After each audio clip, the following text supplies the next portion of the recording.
Chapter 56. After Nuo Ayer left, Luoya gained a national treasure-level dagger, but his life remained the same. Except for when Anna brought Ai Lizzie for a stroll. After listening to Alvin and Nuo Ayer's warnings and Kadia's advice, Luoya had no intention of running around. He lived a peaceful life in the labyrinth pavilion every day. In order to protect him, the Akot family specially transferred a team of experts from their territory. They wore silver armor and were said to be by Marquis Akot's side. They were a level higher than his personal guards. With their protection, Luoya's life became safer and more comfortable. The labyrinth pavilion had a long history. Whether it was the interior decoration or the collection of art, they were all antique. Moreover, the collection of books was very rich under the accumulation of the heads of the family. The front and back courtyards were also quite spacious. It could be said that it was a rare quiet place in the holy capital. Of course, it was also because of its fierce reputation. Every morning, he would go out to the courtyard for 2 rounds of exercise, stretch his back and walk the dog. After that, he would return to the mansion to have breakfast with Kadia and Ai Lizzie to increase his favorability. After that, he would either read or exercise. When he had nothing to do, he would polish his shiny dagger and feel his wealth. Lunch, afternoon tea, and dinner were all the same. Because Ai Lizzie was busy with home economics classes recently, she didn't have much time to see Luoya. Therefore, every time he fed her, he would provide her with a lot of favorability. In fact, after stabbing Brown in the back, Ai Lizzie was already able to hold a knife and fork. However, Luoya couldn't bear to see her suffering.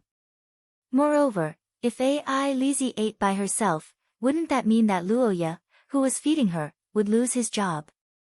Naturally, the daily income of favorable impression points would be greatly reduced. That was something that couldn't be allowed to happen.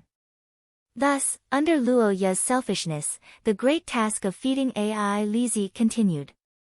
Due to the girl's independence from a young age, Luoya was not worried about spoiling Ai Lizzie until she became useless.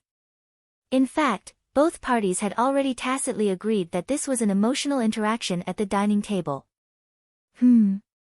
Was he going to spend the new year in the holy capital? You're not going back. Well, it's been snowing heavily for the past 2 days. It'll take 5 days to get home. It's not a good thing to spend the night outdoors in this kind of weather, especially for you. You just recovered from your injury not long ago. Me? I'm fine. Speaking of which, are we really not going to leave just because of the weather? That's just one of the reasons. The other reason is that the return journey might not be safe. Kadia's words made Luoya silent for a moment. Naturally, the things that could make the return journey of the Akot family unsafe were not bandits or beasts. However, since Popo didn't say it explicitly, Luoya was too lazy to bring it up. Perhaps feeling that the atmosphere at the dining table was a little dull, Kadia thought for a moment before speaking again. His tone was much more relaxed. But actually, this might be a good thing for you. The new year in the holy capital is much more lively than in Akot City. When I was young, I always wanted to spend the new year here. Is there some kind of event? Of course there is. The palace's New Year's ball, St. Pharaoh's Cathedral's New Year's prayer meeting, giving out holy candies, and the most famous choir competition in the entire theocracy. It's very lively. As soon as Kadia mentioned these traditional programs that were famous in the holy capital, Luoya and Ai Lizzie were also attracted. As the royal family of St. Maester theocracy, the Heathcliff family had to hold 2 kinds of celebrations. One was naturally the New Year's ball for the nobles in the palace. This was no different from the New Year's banquet held by the nobles in other places, except that it was held in the palace and on a larger scale. The other event was the New Year's prayer meeting. St. Phalaris Cathedral was built over 600 years ago. Ever since it was built, it had been used as the church's great holy church. Almost all of the major religious events were held here, and the annual New Year's Eve prayer meeting was one of the most lively events. After the prayer meeting, the national choir competition would be held on New Year's Day. It was a bit like the New Year's Gala. Everyone present would be given a vote by the church. After the choir finished their performance, the voting would begin, and the ranking would be determined based on the number of votes. At noon, there would be carriages in front of the church and the central avenue of the palace giving out candies, which were also known as holy candies. In this era, candies were not cheap. In fact, they were quite expensive. Therefore, the reception of this event was particularly good every year. People lined up to wait for it. After a few rounds of such events, it was difficult for the holy capital to not be lively during the new year. Coupled with the people from all over the world who came to watch the ceremony and the pilgrims, it was simply a sea of people. It does seem very interesting. After listening to Ka Dia's description, Luo Ye and Ai Lizi looked at each other excitedly. The two had already decided to spend the new year here. In fact, ever since Luo Ye recalled his previous life, he had not seen the crowds in his memory. This time, he naturally would not miss the opportunity to see the local customs and customs. Perhaps it was because of the new year, Noah Iyer did not come again after that visit. Luo Ye was happy about it. Although it was impossible to cut ties with this angel because of his family, it was also good to maintain a good relationship with her and have less contact with her. After all, they were far away from the storyline and had a peaceful life. After recovering, Luo Ye also started his own classes. The science of this world was very simple for him, who had been ravaged by high mathematics. History, geography, language, and religion were a bit more difficult to remember. However, it had to be said that it was easy to recruit temporary teachers in the Holy Capital. Many teachers of the Holy Capital Academy came to the Akkad family to earn some extra money during the holidays. However, what surprised these teachers was that the Akkad family's young master, who was said to be ignorant and incompetent, was actually very intelligent. He often drew inferences from one case and displayed an extremely strong learning ability. The teachers, who had taught a group of hedonistic sons every day, were full of praise for this. In one breath, they had reversed Luo Ye's evaluation in the outside world. In terms of extraordinary strength, Luo Ye was in a state of slow growth. Source rank 5 and below did not have source substances. The only way to increase strength was to train physical strength and practice curse techniques. Luo Ye did not slack off in these two aspects. His strength was currently ranked in the upper middle of source rank 6. Among his peers, this was already considered a leading position. Although compared to Noah Iyer, it would make people doubt their life, but that abnormal person was not a person. She was an angel, so she could not be compared to normal. The days passed as Luo Ye enriched himself. Until the end of the year, Ka Dia informed Luo Ye of a piece of news. The great sage wants to see you. Chapter 57. On New Year's Eve, Luo Ye and Akkad sat in a carriage alone, heading towards the magnificent St. Pharaoh's Cathedral. The carriage was very comfortable and spacious, but it didn't belong to the Akkad family. It was a royal carriage with the emblem of the shield of radiant wings. Today, as a member of the royal family, the Heathcliff family was very busy. They were fighting on two fronts. John of the Holy See had to host the annual prayer meeting of the Holy See, while Prince Cain had to play his role as a member of the royal family and host a banquet in the palace. Because of this, Luo Ye was alone. As a marquis and a military officer, Ka Dia naturally had to attend Prince Kayin's banquet. Although Ai Lizi could go anywhere, for safety reasons, Luo Ye insisted that Ka Dia take care of her all the time.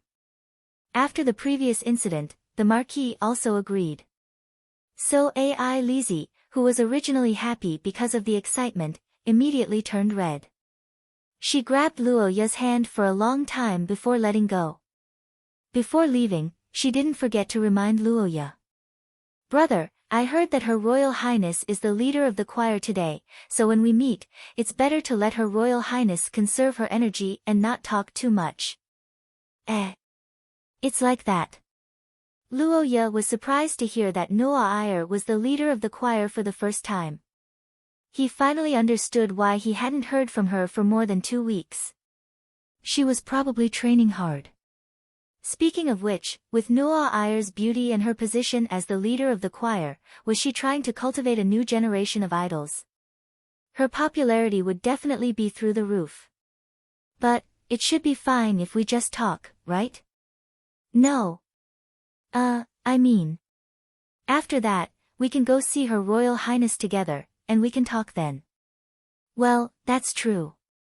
Lizzie looked at Luoya with a smile, but her eyes seemed to inadvertently glance at the dagger at the youth's waist. The girl's expression remained unchanged, but her hands uncontrollably clenched. The president of the Luoya x Lizzie fan club, Anna, had used various means to reveal to the girl that Noah and Luoya had exchanged daggers. At that time, the Lizzie had suffered a heavy blow, but when she went to see Luoya with tears in her eyes, she realized that the young man didn't take it seriously at all. After asking for more details, Lizzie realized that it was a misunderstanding, but at the same time, she became vigilant. Noah, this was an opponent that the introverted Lizzie didn't dare to make an enemy out of. Compared to her, anyone of the same age would feel like an ugly duckling. But feeling the burning feelings in her heart, Lizzie couldn't let go no matter what. My advantage is that I'm by old Sama's side. Although Miss Noah is strong, she can't accompany him. Father has also acknowledged me, and in the future, as long as old Sama, okay, then I'll go first. See you tomorrow, Lizzie. A warm hand touched the silver-haired girl's head, causing Lizzie's body to stiffen and her mind to go blank. She raised her head to look at the smiling Luoya, and a layer of red immediately appeared on her white and tender face. See you, old Sama. The overheated girl who couldn't think straight could only stutter out her farewell, and then watched as the youth boarded the car and left. Since then, Luoya's lonely car ride had lasted for nearly an hour. It had to be said that Heathcliff was very considerate. In order to ensure Luoya's safety, he sent a small team of knights to accompany him. But because of this, the speed of the team was greatly reduced. Coupled with the traffic congestion caused by the New Year's crowd, it took an hour for the team to reach the central road. At the end of the central road was the towering St. Pharaoh's Cathedral. There are so many people here. Where did they all come from? Luoya leaned close to the window and looked out. At a glance, he saw the highest number of people in the last 10 years of his memory. A sea of brains? Rubbing shoulders isn't enough to describe this density, is it? It's almost stacked together. Are you Hindustanis? Luoya suddenly remembered a certain ethnic motorcycle show in his previous life. He could only say that he had underestimated the influence of the Church of the Primordial Goddess. After discovering the church's carriage, Luoya went from being an observer to being observed. Look! That family emblem, it's the royal carriage. Who's inside? Her Royal Highness. When the crowd outside Heathcliff's carriage became noisy, Luoya hurriedly pulled up the small curtains. The team sped up after entering the empty central road. Perhaps the coachman and the knights were not used to the attention of so many people. Unfortunately, the cathedral was off limits, so Luoya and the others could only stop by the side door. The youth tidied up his appearance in the carriage, put on the badge of honor on his chest, and tried to control his breathing to prepare for the baptism of attention. However, the moment the door opened, Luoya, who thought he was ready, couldn't help but freeze. There were so many people. There must be thousands of them. Facing thousands of eyes outside the carriage, Luoya felt a lot of pressure. After thinking for a while, he cast a spell to balance his breathing and forcibly suppressed the needle-like feeling. Chapter 58. St. Pharaoh's Cathedral was an ancient building with hundreds of years of history. Logically speaking, it should be somewhat old, but to Luoya's surprise, it gave him a feeling of splendor. Not to mention the spotless floor, the chandeliers, which seemed to symbolize the omnipresence of light, were specially made for illumination. There was no flickering light at all. Instead, it was as stable as the electric lights in his previous life. Under this stable light source, whether it was the walls or the ceiling, were filled with countless religious murals. Luo Ye's understanding of the primordial goddess was still very limited. He could not understand many of the murals that depicted mythical events, but as a noble, he had been exposed to art appreciation since he was young. In the young man's opinion, these murals were not only beautiful, but many of them were also painted by famous artists. Such a large collection of murals could be considered a priceless treasure. This was the sedimentation of a rich history, and also a comprehensive manifestation of the church's strength. After entering the door, Luo Ye was led to the auditorium by the staff. And then, there was no more. It was not that the people of the church ignored him. It was just that they were too busy on the eve of a large-scale event, and there was a serious shortage of manpower. Helplessly, Luo Ye could only tour the area by himself. It was more than an hour later that he saw the great Archbishop John. He was an ordinary-looking old man with gray hair. He was no different from any of the people that Luo Ye saw on the way, but upon closer inspection, he gave off a kind aura even though he was not smiling. He was sitting on a stone chair with a red carpet, wearing a white holy robe. The lights in the room were not bright, but they seemed to be attached to his body. Luo Ye felt like he had stepped into an epic legend. The feeling of reverence skyrocketed. He was surprised, but he could not describe it. But he knew the reason. The Sapphira, Mercy, was one of the most suitable Sapphira for humans that the Heathcrit had firmly controlled since ancient times. Kadia once said that the high-ranking transcendents of this line were like saints in the eyes of mortals. Lies and sins had nowhere to hide in front of them. Akot family, Luo Ye Akot, is here to meet you. It is my honor to meet you, Your Majesty John. In the face of such a strong person, Luo Ye naturally did not dare to be disrespectful. The young man placed his hand on his chest and reported his family name, showing his good upbringing. John looked at the cute child's serious face and could not help but laugh. John's voice was heavy, and when he said Noah Ayer's name directly, Luo Ye was stunned. Luo Ye, he felt like meeting a classmate's parent. The young man cautiously approached John, and found that John was really like the old grandpa next door. Eat fruit? Yes, I've already had my dinner. Well, if you want to eat it, they have it over there. It's fresh today. Just take it. Luo Ye was speechless. What he did not know was that in John's eyes, he was a child. John was already over 100 years old, and Luo Ye was only 10 years old, the same age as his granddaughter. He did not see Luo Ye as a big deal. He just wanted to show that he was close to the Akot family, and also meet his granddaughter's rare, good friend.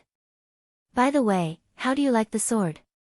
John saw the winged sword on Luo Ye's waist and looked at the shiny sword with interest. Luo Ye took it off and handed it to him. It's very smooth. I heard from Miss Noah Ayer that it's because it absorbed my blood and adapted. Not bad. The winged sword is one of the most magical among the many holy objects. It has the ability to hatch. Your sword is full of holy energy, and it should be completed in a few days. Wait, The old man who was stroking the feather-like pattern on the sword paused for a moment. He lowered his head and blinked. At this moment, he could feel the vitality of the two parties contracted with the sword. It was the vitality of Noah Ayer and Luo Ye.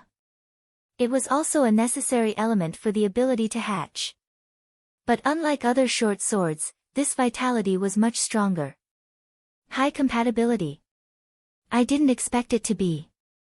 Old man John muttered to himself. He looked at the sword again and again, and suddenly looked up at Luo Ye. Child, this sword of yours should be able to give birth to 2 abilities. 2 abilities? Yes, your compatibility with Noah Ayer is quite high, Sir Sanctum began to explain happily. According to him, the blood-dripping ceremony of this short sword was actually the royal family using their own bloodline to bring the other party to fly. This way, the winged sword would hatch a skill. But occasionally, the bloodline power of the sealed person would be very compatible with the royal family, and there would be a phenomenon, two people flying together. In this case, the powerful complementary power would allow the winged sword to give birth to a second skill. This kind of thing was very rare, and it had only happened once in history. A good friend with such a compatible power. Shia bless you. Maybe you two are destined to stand together. Favorability plus 200. John, who found a little surprise, was very happy.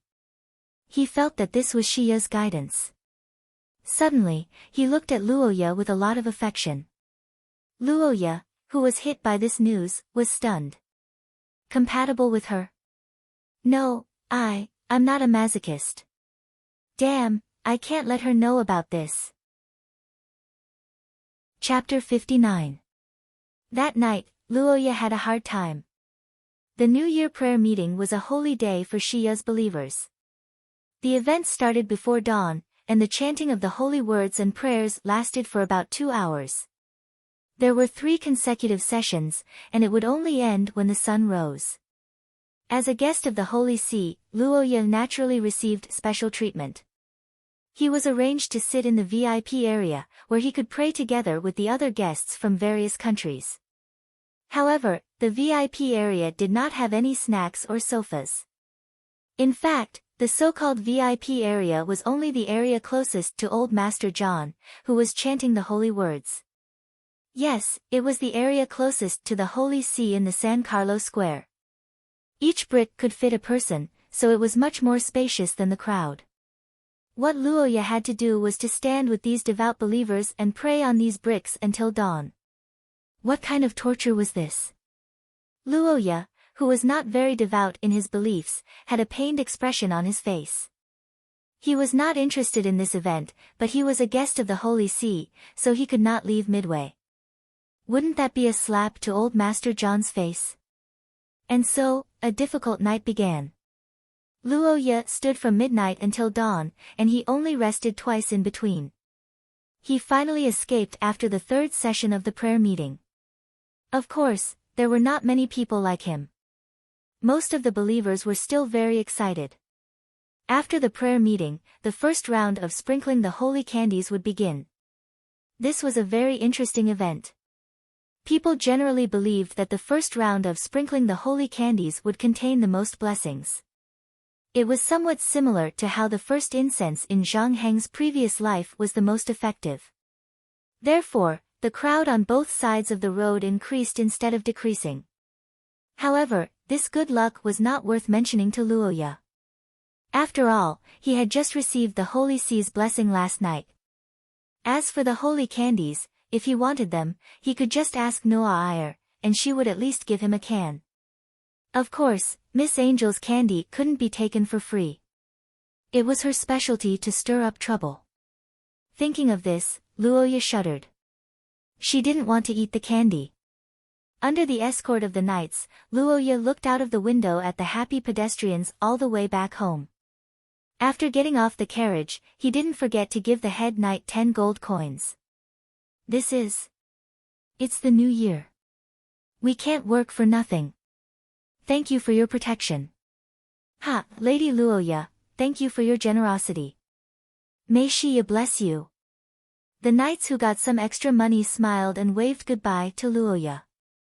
The young man walked into the labyrinth under the escort of his servants, only to find that no one had come back.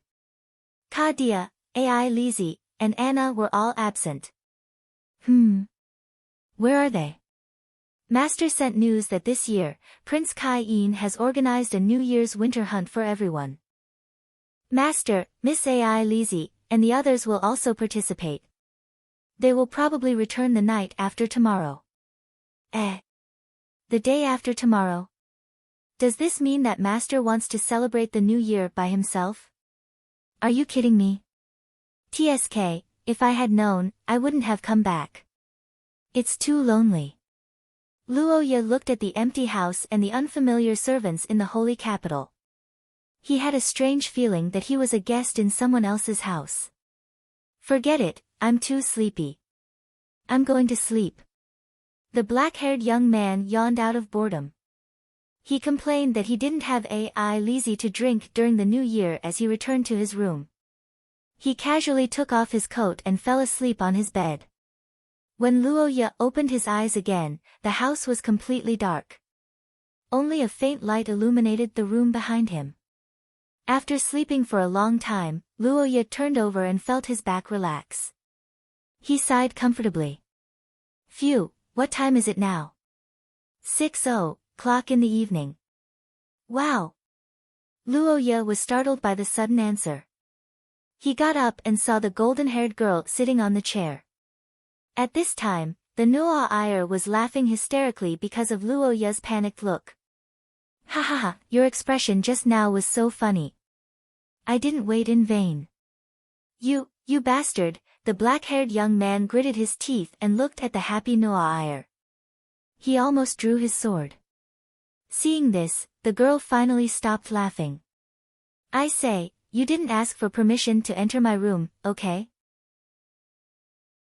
Chapter 60. Her two delicate fingers were holding a light red candy.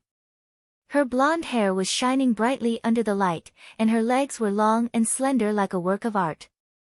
Her flushed cheeks and joyful yet sadistic eyes revealed the excitement in her heart, and the corners of her mouth were curled up in a playful smile. Beautiful, really beautiful. Luoya swallowed his saliva as he looked at the beauty under the light.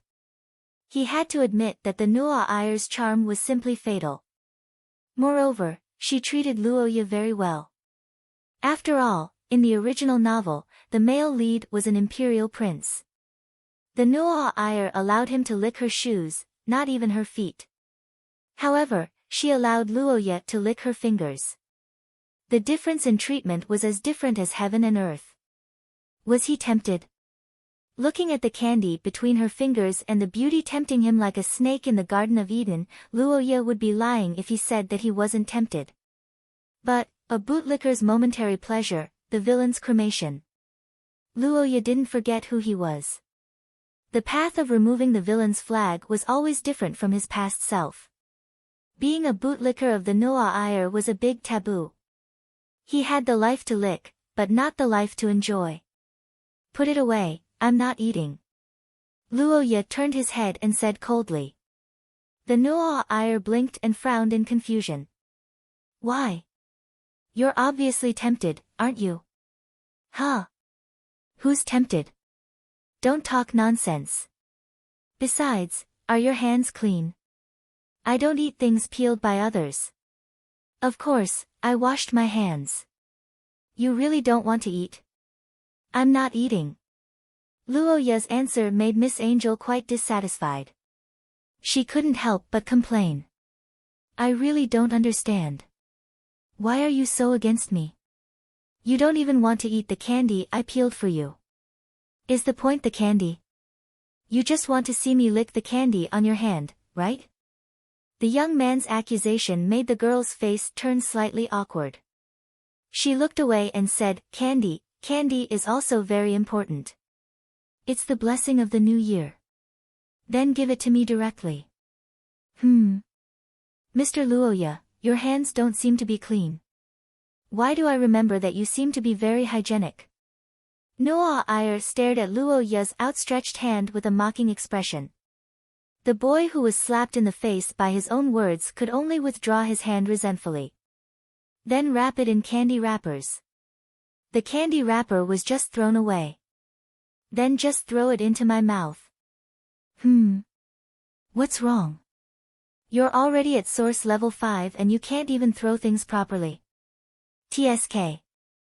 Open your mouth then. Noa Iyer was speechless in dissatisfaction. She threw the candy into Luoya's open mouth. The young man looked at the deflated girl and smiled with the candy in his mouth. Ha, you want to fight with me? Luoya, who had won the battle, was very pleased. Then, in the midst of this complacency, Noa Iyer's dissatisfied expression suddenly changed into a smile. She stroked her face and said some heart-wrenching words. Hee, is this the fun of feeding a pet?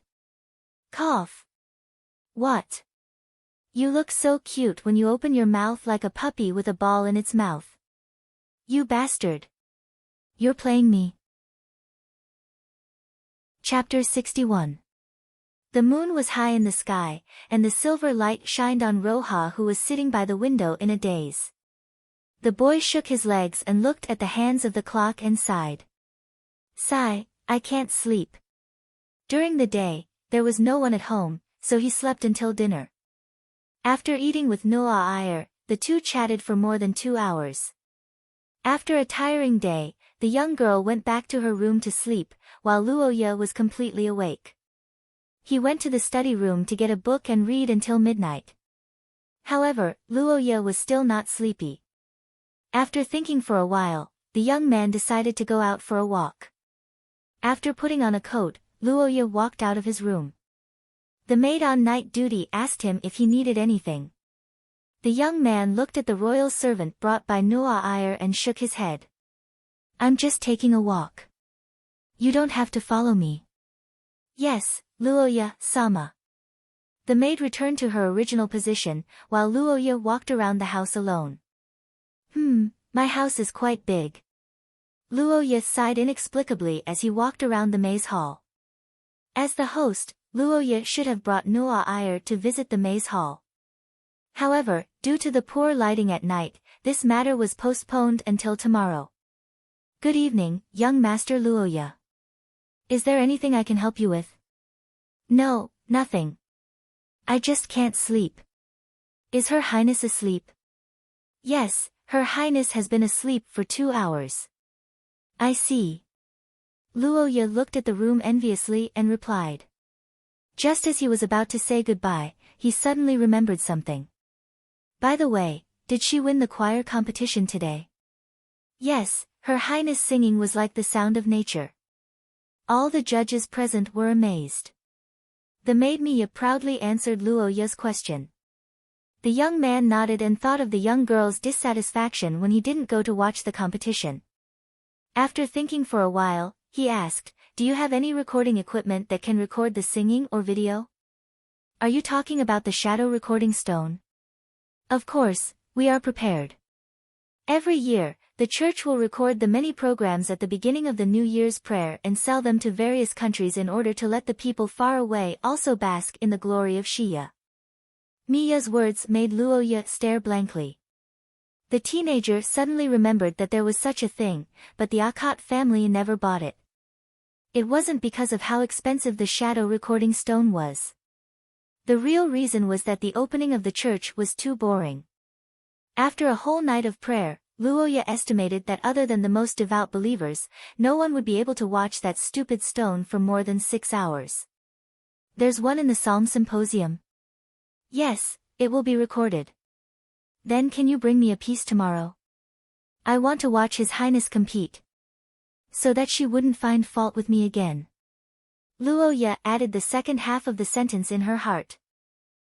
The servant girl heard the first half of the sentence, but imagined a lot. She widened her eyes in surprise, and then her head turned green. She showed an ambiguous and touched smile. Favorability plus 200. What was going on? Why are you green? Does your family sell this?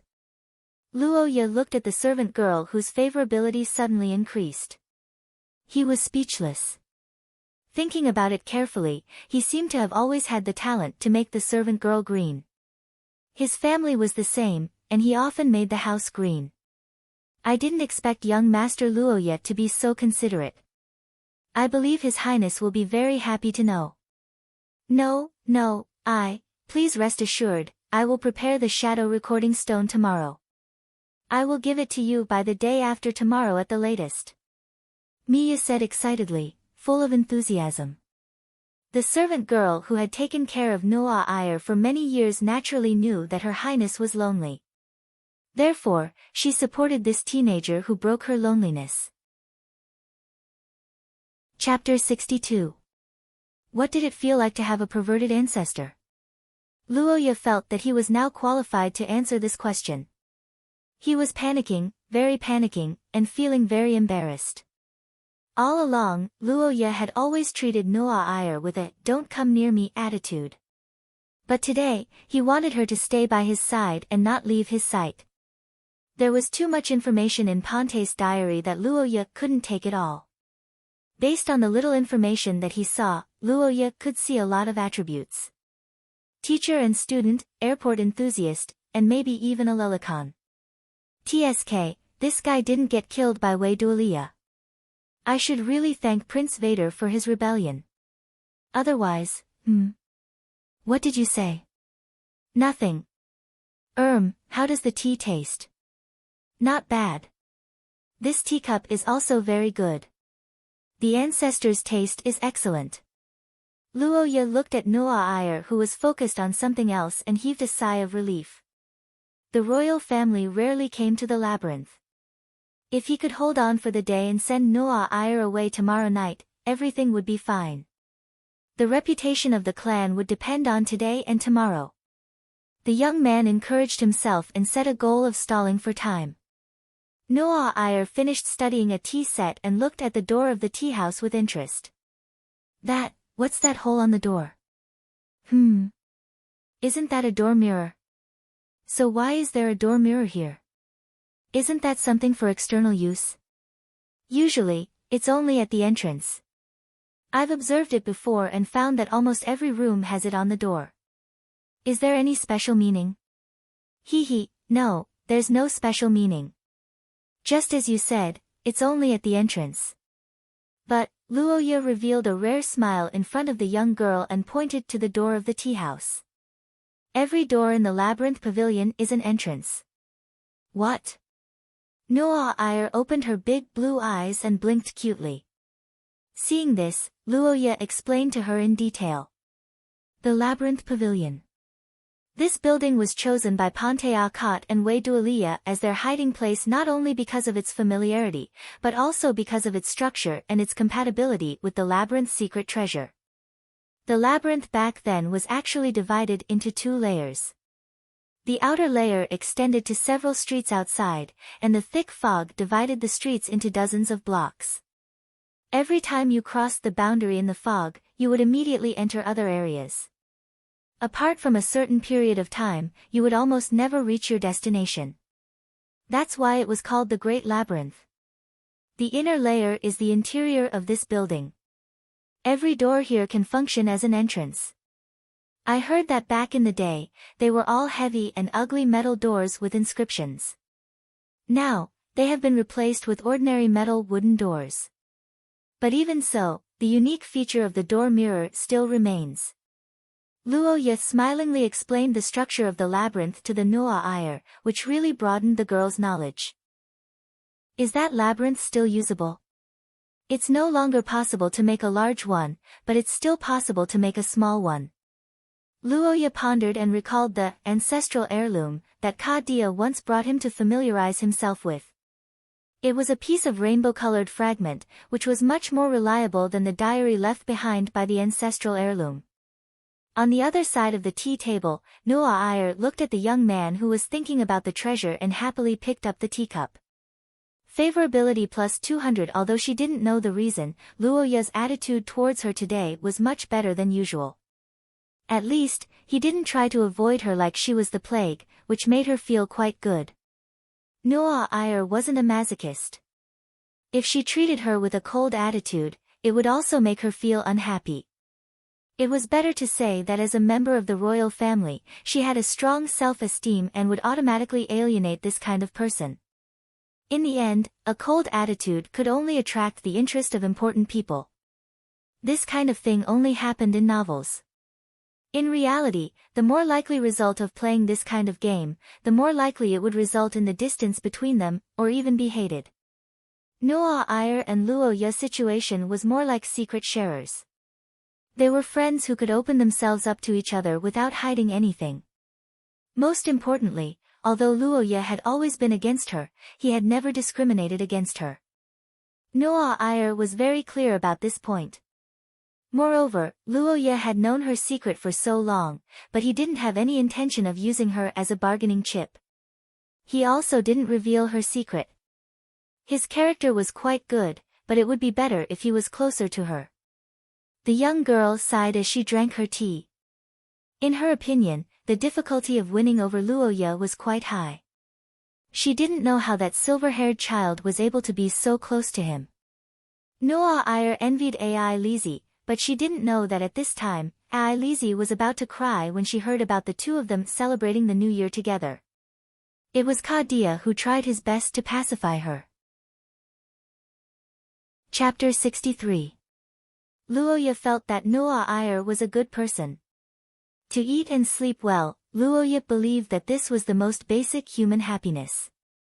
For people who could give or greatly increase his happiness, Luoya believed that they were all good people. Although they were occasionally a little mischievous, how could they not make mistakes? Luoya felt that these were all understandable, especially in front of delicious food. Chewing on the glitter fish sashimi and feeling the chewiness, Luoya felt that the chefs of this world had a very deep understanding of food. At least, they were no longer talking about color, fragrance, and chewiness. This was a big improvement. The taste of gourmet in the Celestial Empire was generally very good. After tasting all the spicy, fresh and fragrant dishes in the Yangtze River, they would often look down on the mountains. Although Luoya's family was not particularly rich in his previous life, he had traveled with his parents to many places. He had also eaten hot pot in the mountain city and tasted fat sheep in the grassland. The pursuit of food was deeply engraved in his soul.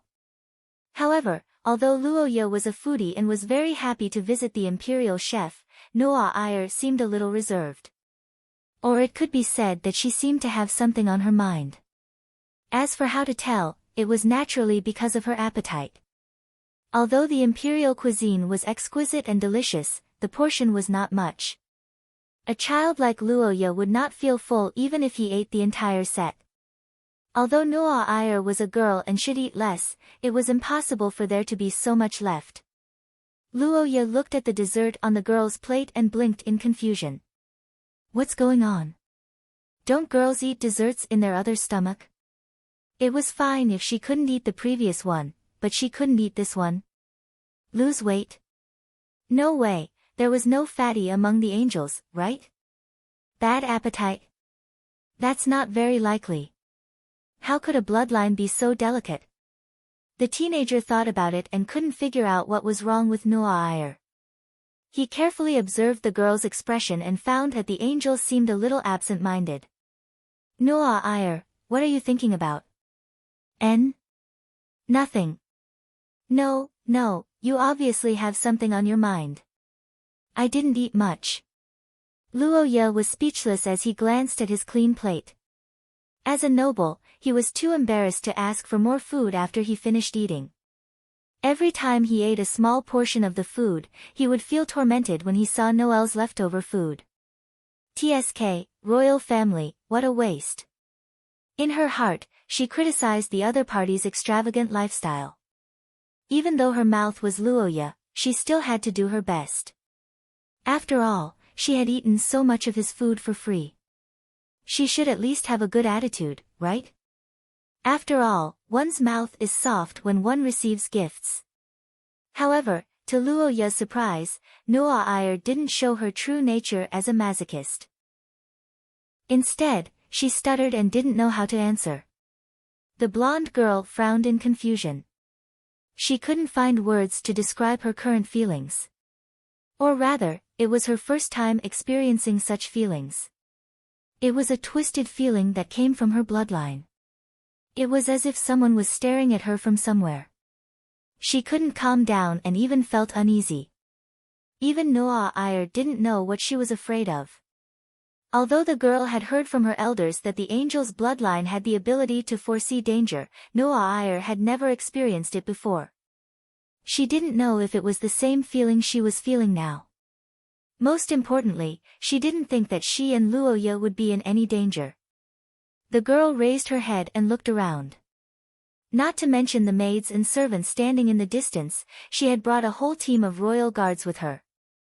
In addition to the Akot family's personal guards protecting Luoya, there were nearly 200 extraordinaires around the maze. 200 extraordinaires could be said to be a small army, and they were elite soldiers with a high degree of professionalism. Not to mention the sentries in the mansion, even the floor-to-ceiling window where the two were standing was full of sentries and patrols everywhere. In recent days, Noah Iyer had seen many rulers of small countries who came to Saint Lorraine to worship. Even some kings couldn't reach such a powerful guard force. In addition to these, the two also had a curse vessel to protect them. As a princess, Noah Iyer was born with a special curse vessel to protect her. Luoya was the heir of a local aristocrat. They had no enemies before, and after the birthday party incident, they should have gotten something from Kadia. With the protection of the curse vessel, the safety level of the two had improved by leaps and bounds. Last but not least, this was Saint Lorraine, the headquarters of the Holy See. It was also the core area controlled by the Heathcliff clan. Once something happened to Noah Iyer and Luoya, the Holy See's rescue team could arrive within 5 minutes. Noah Iyer didn't believe that there was anyone in this world who was willing to go head-to-head with the Holy See in the Holy See. Am I overthinking? The golden-haired girl muttered to herself as she placed her hand on her chest. Logically speaking, she would understand that her worries were groundless. However, her emotions and physical discomfort made her decide to say a few more words. Luoya, do you have your curse vessel with you? Protective curse vessel. Oh, you're talking about this. The black-haired boy listened to Noah Iyer's words, touched his chest, and picked up a small amethyst pendant. Ciri's protection stone, a curse vessel made by Ciri, the great scholar of Bologna, the kingdom of scholars. It can resist several attacks from high-level extraordinaires. This was the curse vessel that Kadia gave to Luoya after the birthday party. Although it seemed useless to only block several attacks from high-level extraordinaires, it was almost impossible for high-level extraordinaires to assassinate him. Chapter 64. In the dark castle, in a room with no entrance, a blond man with a cold face looked up at the floating portrait and frowned. After nearly a month, the oil painting of the prophecy was completely different from the last time Brian saw it. If the previous oil painting was a casual work of a poor artist, then this time it was a masterpiece by a famous artist. The overall quality of the oil painting had risen by more than one level. The young boy and girl in the painting were now lifelike, and the surrounding environment and buildings had become clearer. Normally, this was a good thing.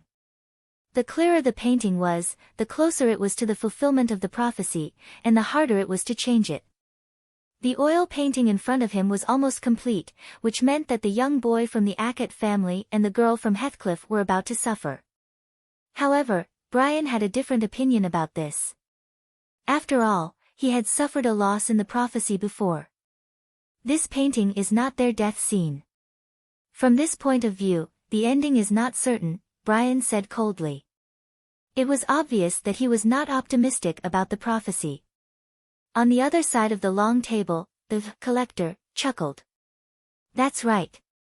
But with the portrait completed to this extent, I'm afraid they won't be able to escape their misfortune. Who's behind this?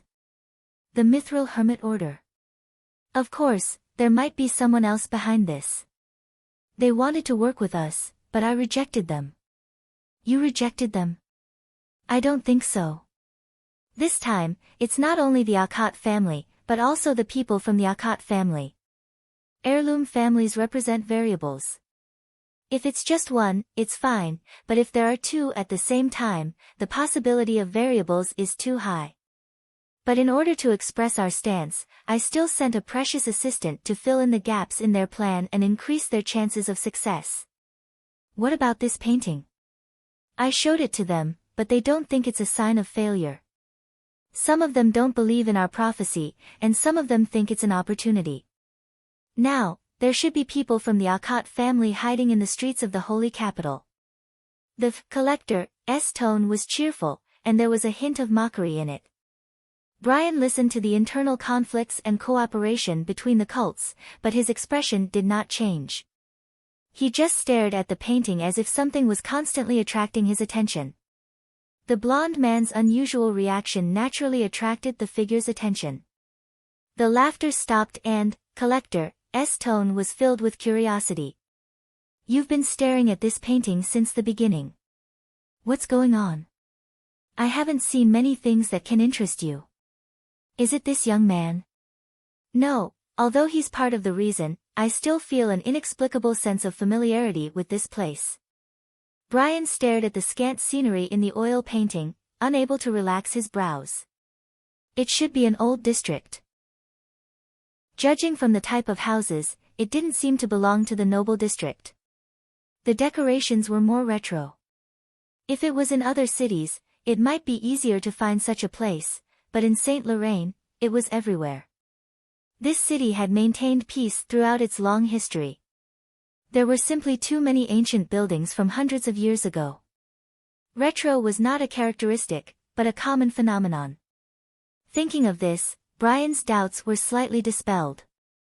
As long as he passed by the old streets of the holy capital a few more times, it would not be strange for him to have a sense of déjà vu. Shaking his head, Brian decided to withdraw his attention. He stared at the teacup in front of him for a while, then raised his head and asked, "What about the Shia church?" "It's impossible to do whatever we want in Saint Lorraine. We can't avoid that person." Brian did not call him by his name, but, Collector, understood what he meant.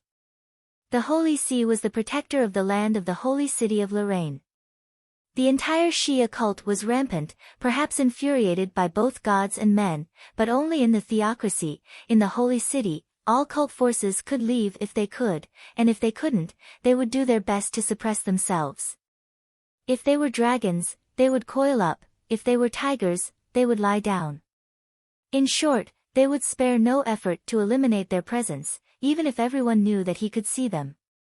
No one could escape his eyes, so everyone could only hope to stay low, so low that he was too lazy to care about them. I don't know what the Mithro Priory is thinking, but I think they want to exchange some benefits with that person. The Mithro Priory has been established for a long time. Although they have been keeping a low profile, they have an obvious advantage in terms of intelligence. The things they can offer should be very valuable, so I decided to help them this time. The man in the dark calmly explained the plan this time and told Brian the goal of the appraisal meeting. It was not important to participate, but to avoid being sold as trading materials. It could be said that it was a wise choice to protect oneself. The Mithro Priory has been away from the theocracy for too long. Let's not talk about places like Rose for now. Saint Mestre is not a low-difficulty area. Shia's brilliance does exist here, but our friend doesn't seem to understand this. Brian nodded when he heard this. He somewhat understood why, Collector, had been taking pleasure in other people's misfortune all this time. In the theocracy of Saint Mestre, this country controlled by the Church of the Primordial Goddess, the cult had always been the lowest level in all the countries. It was rare for there to be any big news in 10 years. In the eyes of the Church of the Primordial Goddess, the cult was weak and easy to bully, but in fact, it was the opposite. Chapter 65. Peter Carter was in a bad mood because of his bad luck. The burly man from the appraisal meeting did send him here, and before he came, he knew that this trip was actually a lottery. If he drew a good lot, he would only meet his target, Luoya, Hakat. In this case, Peter would immediately retreat. If he drew a bad lot, he would meet Luoya and a random guard. In this case, as long as he didn't meet a tough opponent, Peter should be able to handle it with his own ability. The bad lot, which was the worst case, was meeting Luoya and Noah together. Heathcliff had the blood of angels. This was not a family that could be easily messed with. It was a common understanding among all the cults in Shia that they couldn't play dirty with this family. Hundreds of years ago, the secret ritual church did not believe in this evil and assassinated Heathcliff's people. As a result, the church began a 40-year-long hunt without caring about the cost. For more than 40 years, the secret ritual church traveled to all the human countries. They even hid in the secret land deep in the mountains. However, no matter where they went, the church's butcher's knife followed them like a shadow. After more than 40 years, this organization with more than 10,000 extraordinaires was wiped out.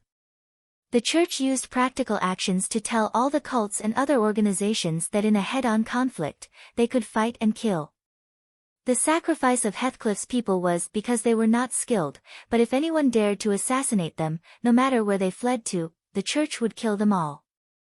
Peter's target was not Noah Iyer, so this was not a big deal. According to the normal procedure given by the organization, he just had to control or injure her, kill Luoya, and leave immediately. However, in reality, Peter was not willing to do this. Beating up the heir of Heathcliff, what good would that do? Maybe he would be marked by some special means. So what if he could run away for a while? When Noah Iyer ascended to the throne, would he be able to run away for a lifetime? Peter was not a fool. In fact, he had a good plan. He could carry out the mission given by the higher-ups, but only if the benefits and risks were reasonable. Thinking of this, the man looked at the shocked children who had yet to recover from the sudden change and came up with an idea. He decided to start a familiar survival race. Good evening, little friends. I apologize for my sudden visit. I'm a pious monk from the secret Silver Monastery. I'm here on orders to take the life of one of you. This space is my bloodline ability. It is my art studio that is independent of the world. You can try it. I believe that the amulet curse vessel in your hands should have failed. I can tell you the way to remove this space. That is, the dead will appear. I don't care who this person is, but one of you two must die, so I have a suggestion. How about the two of you fight it out? Peter Carter's face was full of smiles. He was like an agent encouraging players to participate in the competition, but also like a demon luring people into the abyss. He slowly told an exquisite lie. I promise you that I will only kill the one who lost. I won't touch the other one. The gentlemanly man explained the rules of this competition to the two children in detail, claiming that he had no choice but to not act, that this operation was the will of the Hermit Order's upper echelons, but because of his small act of leniency, one of them would be able to survive. Peter was very conflicted about this quota. For the sake of fairness, he felt that the two of them should decide who lived and who died. That was this competition. After saying these words, the man smiled mysteriously, as if he had done a good deed. At the same time, the distorted portraits in the dark art studio also smiled. The ear-piercing laughter that sounded like demons and ghosts echoed in the room, making the two children pale. Yes, that's right. Peter looked at the two boys and girls who were stiff and couldn't help but laugh in his heart. Human nature was selfish. This was the truth. Although a good education could erase the excessive part to a certain extent, there were also means to expand this part. What Peter used was fear. When a person was afraid, they would lose their ability to judge and become more egoistic. In this arena-like environment that Peter had set up, he was the absolute powerhouse and the one who made the promises. He was just like the king here. No matter how smart the others were, they could only be at his mercy if they were not as strong as him. In this art studio, such a competition was not the first time. Here, the nobles and the servants fought for the hope of survival. Here, the daughters of the rich and the coachmen fought for survival. In the face of life and death, status was no longer a problem. Not to mention, the princess of the Heathcliff family had a higher status and stronger ability. She will kill Luoya for me, Peter thought at this moment. Opposite him, the two children listened to Peter's explanation and completely digested the information after communicating with him. Luoya held the protection curse vessel he got from Ka Dia and kept injecting magic element into it. However, the pendant that could generate a powerful shield to ensure the owner was not hurt did not respond. He endured the headache and looked up at Noah Iyer. He found that Miss Angel was also checking her protection curse vessel. What this guy said was actually true. Luoya's shock at this moment was indescribable. He didn't understand how this guy avoided so many guards and approached them. He also didn't understand the situation in this space. The boy didn't know that he was now facing the joint forces of two organizations that had reached the king-level assassination lineup. He didn't know why the two were targeted, but he knew one thing: only kill the loser. Hee, pure bullshit. Looking at the red-hot lump on Peter's head, Luoya would never believe this guy's nonsense. Although the skill Bloody Calamity depended on the person's head, the color was divided into levels. Chapter 66. When Luo Ye saw the light wings on Nuo Ayer's back spread open to protect him, the feeling in his heart was indescribable. He had thought about the possible actions that Noel might take. Maybe it was a calm communication, maybe it was a precaution to keep a distance, or maybe it was a forced fight. But in all of his expectations, this was not the only thing he had thought of. Nuo Ayer actually left his back open to him. Although Luo Ye did not have any source of power, he still had the ability to attack. Or rather, he had a method that could definitely hurt Nuo Ayer. The winged dagger. This dagger was personally sharpened by Nuo Ayer. It could easily break through the defense of an open-source grade 5. If Luo Ye was determined to stab Nuo Ayer in the back at such a close distance, Nuo Ayer might not be able to dodge it. Her back was facing him, which meant that she had absolute trust in him. Luo Ye always knew that Nuo Ayer was good to him, but he never thought that she would go to this extent. Did she have absolute confidence that she could defeat him? No, although he did not know if Nuo Ayer had any trump cards, Luo Ye knew how she felt right now. Her hand that was holding Luo Ye's hand was trembling. Although it was barely noticeable, there was no doubt that she was not as calm as she appeared to be. In this dark art room, surrounded by terrifying portraits, her performance had far exceeded Luo Ye's expectations. Of course, it was not only Luo Ye's expectations that exceeded Nuo Ayer's expectations. Peter was also completely dumbfounded. He never thought that the method he used to become famous would become a catalyst for the girl. Your Highness, Princess of Heathcliff, you seem to have some misunderstanding about us. Although we are a cult and should be hanged, it doesn't mean that we will lie. Peter's eyes swept over the girl and the boy, and he decided to make things clear. I have a rough idea of the strength of the two of you. Your Highness, if you were to start a fight, I think you would be able to obtain an overwhelming victory. If you are worried that I will tell others that you killed that young man, there is no need for that. After all, we are an evil cult. If I say something like that, it will only be regarded as slander and backfire. Are you done? What? In front of the long-winded Peter, the blonde girl stared at him sternly and answered Peter's question indifferently. I, Nuo Ayer Heathcrete, as the future heir of the royal family, was born with responsibilities and obligations. In terms of official affairs, Luo Ye is my future subject. As the monarch, I should protect him. In terms of personal relations, Luo Ye is my closest friend. As a friend, I should respect and love him. I am his protector, his shield in the face of all unreasonable persecution, just like the emblem of our family. Do you think your flowery words can make me give up my responsibility and pride and become your accomplice? You are insulting me, villain. Nuo Ayer's powerful words stunned Luo Ye. For the first time, he experienced the feelings of the group of people who followed her in the game. The boy opened his mouth, but he didn't know what to say. For a moment, he felt his throat dry up. A gentleman would die for his bosom friend. It didn't match the current situation, but Nuo Ayer's attitude did indeed move Luo Ye. Her wings of light stretched out behind her back, and she was surrounded by light, but it was not worth mentioning compared to the light in her heart. Peter's face was full of anger, but he was tongue-tied by the girl's words. In his eyes, Nuo Ayer's thoughts were crazy. Natural selection, survival of the fittest. What's wrong with the strong killing the weak? It's because of your beast-like uncivilized thinking that you are called cultists. You are indifferent to human life and challenge the order of society. You are destroyers, enemies of civilization. Ha, well, that may be what you think, but what about him? Peter's eyes turned to stare at the black-haired boy, and he sneered. He almost drew his sword just now. The relationship between the two of you is just so.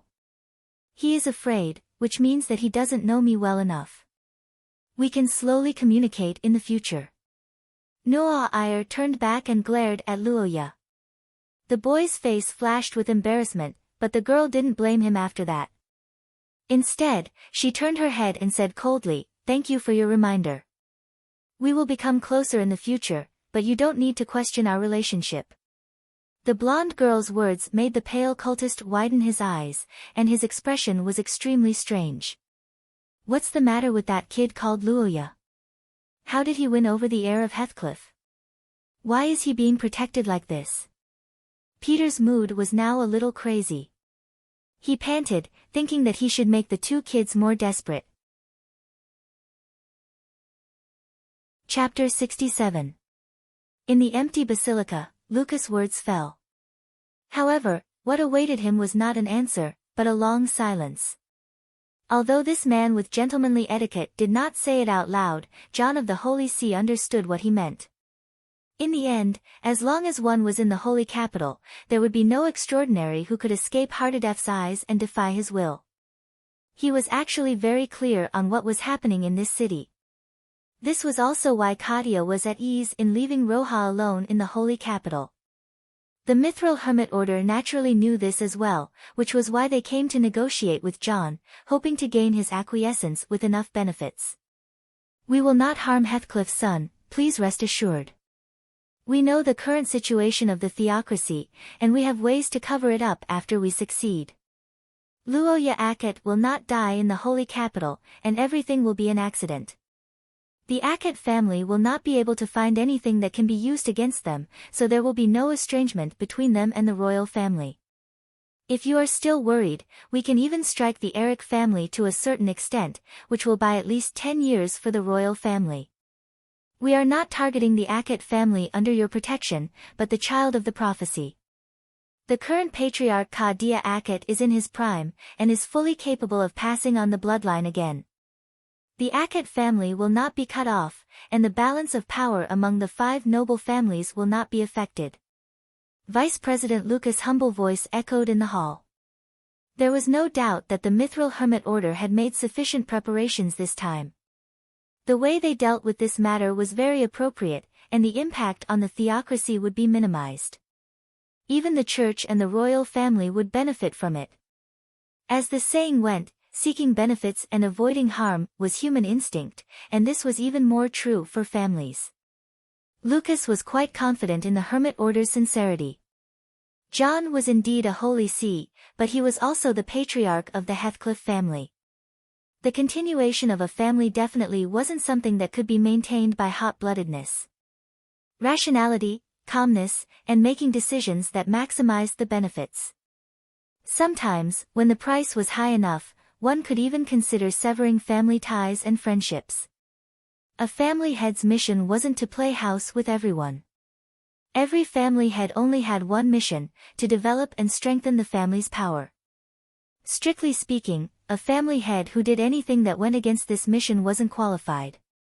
It could be said that the Hermit of Mithril had put in a lot of effort in this aspect. Heathcliff's deal this time was equivalent to exchanging the heir of another family for the stability of his family for 10 years. It was a deal that even a fool could understand. Besides, the deal with the Hermit of Mithril came with enough guarantees, because if the Hermit of Mithril went back on their word, they would definitely be hunted down. The sincerity and reason were sufficient, but to Lucas' surprise, the old man named John didn't have much of a reaction. The white-haired old man leaned back in his chair and narrowed his eyes. He looked like an ordinary old man who was about to doze off under the afternoon sun. He recalled the appearance of Luoya, whom he met not long ago. Luoya was a somewhat strange young man. Although he was still young, his eyes showed that he had experienced a lot of things. However, he was also a pure young man. When he saw John's attitude, he didn't show any flattery or arrogance. John could feel the purity and integrity in his heart. Carolyn Akate, Vincent Akate, Roy Akate. These are all familiar names to you, right? The old man pointed out these names that used to make some people tremble in fear, but now, as time went on, they gradually faded into the river of time. Lucas frowned when he heard this. John looked at him with a smile on his face. "You are afraid of them. You are afraid of their bloodline, and you are also afraid of their spirit. You are afraid that they will bring something from history that you don't want to see. They won't even let go of a child with a prophecy. Perhaps that is the case. But if there are no more troublesome characters in the Acate family, it won't be a bad thing for you and Heathcliff, will it? In fact, we can even reach an agreement on this point. Lucas' words made John fall silent for a moment. The old man's gaze looked into the distance, as if he could see through the river of time and reach 1,000 years ago to see the ancient contract. Heathcliff will protect the Acate family. This is the agreement that the two families made at the beginning of the Third Era. For 1,000 years, the Acate family has risen and fallen several times, but Heathcliff never gave up on this agreement. So why should I give up now? Because the times are changing. Because the situation is changing. No contract is eternal. As smart as you are, you should know that compared to the country, personal agreements are not worth mentioning. You are right. From the perspective of a ruler, an individual can't be higher than a country. The white-haired old man nodded slightly when he heard this, and a smile appeared on the face of the man in the image, but unfortunately, it only lasted for a short second. But I refuse. John Heathcliff casually added, and Lucas' eyes widened as he froze on the spot. Mithril Hermit Order. Why do you think the Acate family came to the theocracy to seek protection? Wah. What? Courage, justice, fairness, seeking the future for the living, upholding justice for the dead. These are the duties passed down in their bloodline. For countless years, they have withered away because of this, but they are still unwilling to give up this original mission. Why would such a family seek help from Heathcliff? The old man who was leaning on the chair straightened up, and his expression was solemn. Because they think that we are similar. They agree with Heathcliff's justice, mercy, and tolerance.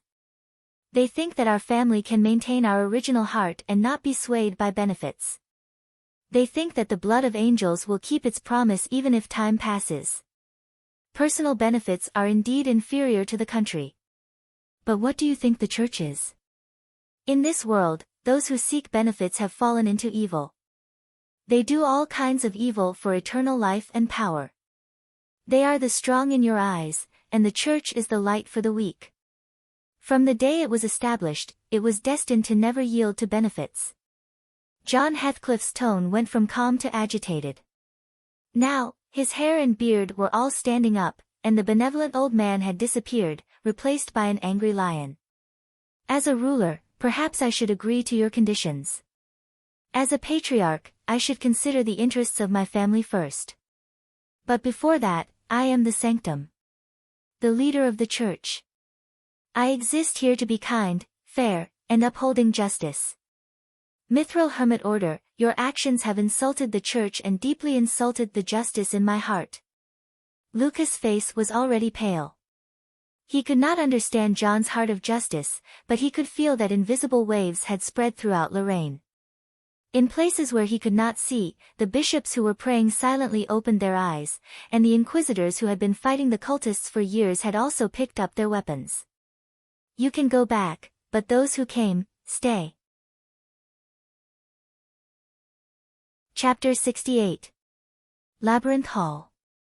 More than 180 years ago, this small mansion had become the center of the theocracy's destiny. Tens of thousands of warriors fought for it, using their swords to vote for the country's future. That was a period of time filled with blood and humanity. Betrayal and perseverance, slaughter and redemption, conflicting concepts and wills entangled with each other. Princes and princesses faced off against each other, killing each other for the beliefs in their hearts. Luoya had a splitting headache the moment the labyrinth's secret treasure was activated. Even the lacerated wound from an accident in his previous life did not make him feel such intense pain. It was as if his brain was boiling and his blood was burning his nerves. He could feel the pain gathering in his eyes along his scalp, as if molten iron was dripping down his eyes. He wanted to scream, but he couldn't make a sound. Everything around him seemed to be twisting. His vision was red with his closed eyes. At this moment, it was as if his vision was being pulled by something, going against the flow of the scorching heat. Ancient books, stone tablets, broken swords, and illusions flashed before his eyes. Finally, he arrived at the source of the heat. It was a candle lit in the darkness. The candlelight was hazy, the flame flickered, and at the edge of light and darkness, an indistinct figure slowly approached. Luo Ye was completely sluggish at this moment, and there seemed to be a bell ringing in his ears. King's selection, a hoarse voice poured into his ears. He did not know the source, and there was no trace. The next moment, everything dissipated into nothingness, and darkness descended again. Luo Ye was completely unconscious. Her blood was jumping. This was what Miss Angel, who was still unconscious, felt. When the labyrinth hall broke through the art room and caused a huge change, the bodies of the two children were swallowed by the light. Noah Ayer's memory was interrupted at that moment, until the burning pain in her blood woke her up again. The blonde girl opened her eyes and found that she was in a completely unfamiliar environment, and beside her was the unconscious black-haired boy. Luo Ye, what happened to you? Luo Ye. Luo Ye. Ugh. My head hurts, Noah Ayer. It's me. Are you okay? Not good. Luo Ye replied reluctantly after hearing the girl's question. He felt the pain from his head to his face, and the pain was especially intense in his eyes. He couldn't help but curl up and clench his fists. But after hearing his answer, Noah Ayer seemed to be in a difficult position. Luo Ye, I know that you're not in a good state right now, but our situation doesn't seem right. The girl's voice carried a rare hint of panic, which distracted Luo Ye, who was in so much pain that he wanted to roll on the ground, a little. He opened his burning eyes slightly and found that what he saw was something that he couldn't understand. Why would there be sunlight? The youth who had fallen to the ground had forgotten about the pain at this moment as he thought to himself blankly. From the start of Peter's sudden attack to the start of the maze, it took less than half an hour.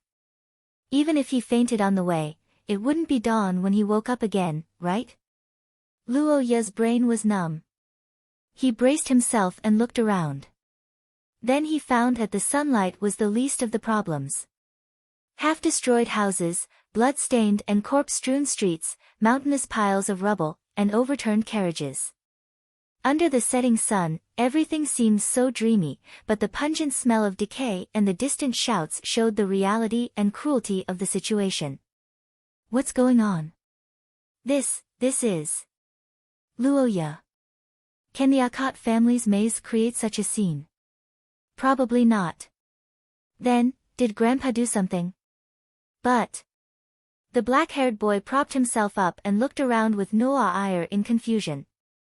The unprecedented change made the two of them speechless. That Peter doesn't seem to be around here. I clearly saw him being swept in by the light. Peter. Chapter 69. System shut down. Where's Grandpa Lu? You still want to go on strike? The system will continue to operate during the mortgage period. If the host has not paid off the debt within 5 years, the system will automatically cease operations. 5 years to save up 500,000 gold coins, Luo Ye frowned deeply as he muttered to himself. His eyes scanned the surroundings. Dilapidated walls, corpses strewn all over the place, and the distant place where he couldn't see was filled with a hubbub of voices. It was obvious that there was a large-scale multi-person activity going on. Luo Ye guessed that it was a war. That's right, the scene in front of him was completely a district in the flames of war. Weapons and corpses aside, intestines were all over the ground. If Luo Ye hadn't experienced the test of modern society's uncensored bloody videos, he would have vomited long ago. The war was basically confirmed, but as for where the war was going to be, Luo Ye had an unimaginable guess in the depths of his heart. He didn't say it out loud because he sincerely hoped that it wasn't like that. Of course, he also noticed the situation of his teammates. At this time, Noah Ayer was observing the surroundings from a nearby ruin that had a lot of cover. She wanted to find a temporary base, but Luo Ye clearly caught her subtle movements and expressions. Noah Iyer, there seemed to be something wrong with her body. Although the girl tried her best to hide it, Luoya, the old king of fighters, still understood the principles of human body movement very well. Her series of movements after she recovered her ability to move were very sluggish. It's that beam of light from St. John. But shouldn't that be strengthening? Luoya recalled the situation when St. John stimulated Noah Iyer's bloodline and couldn't help but clench his fists.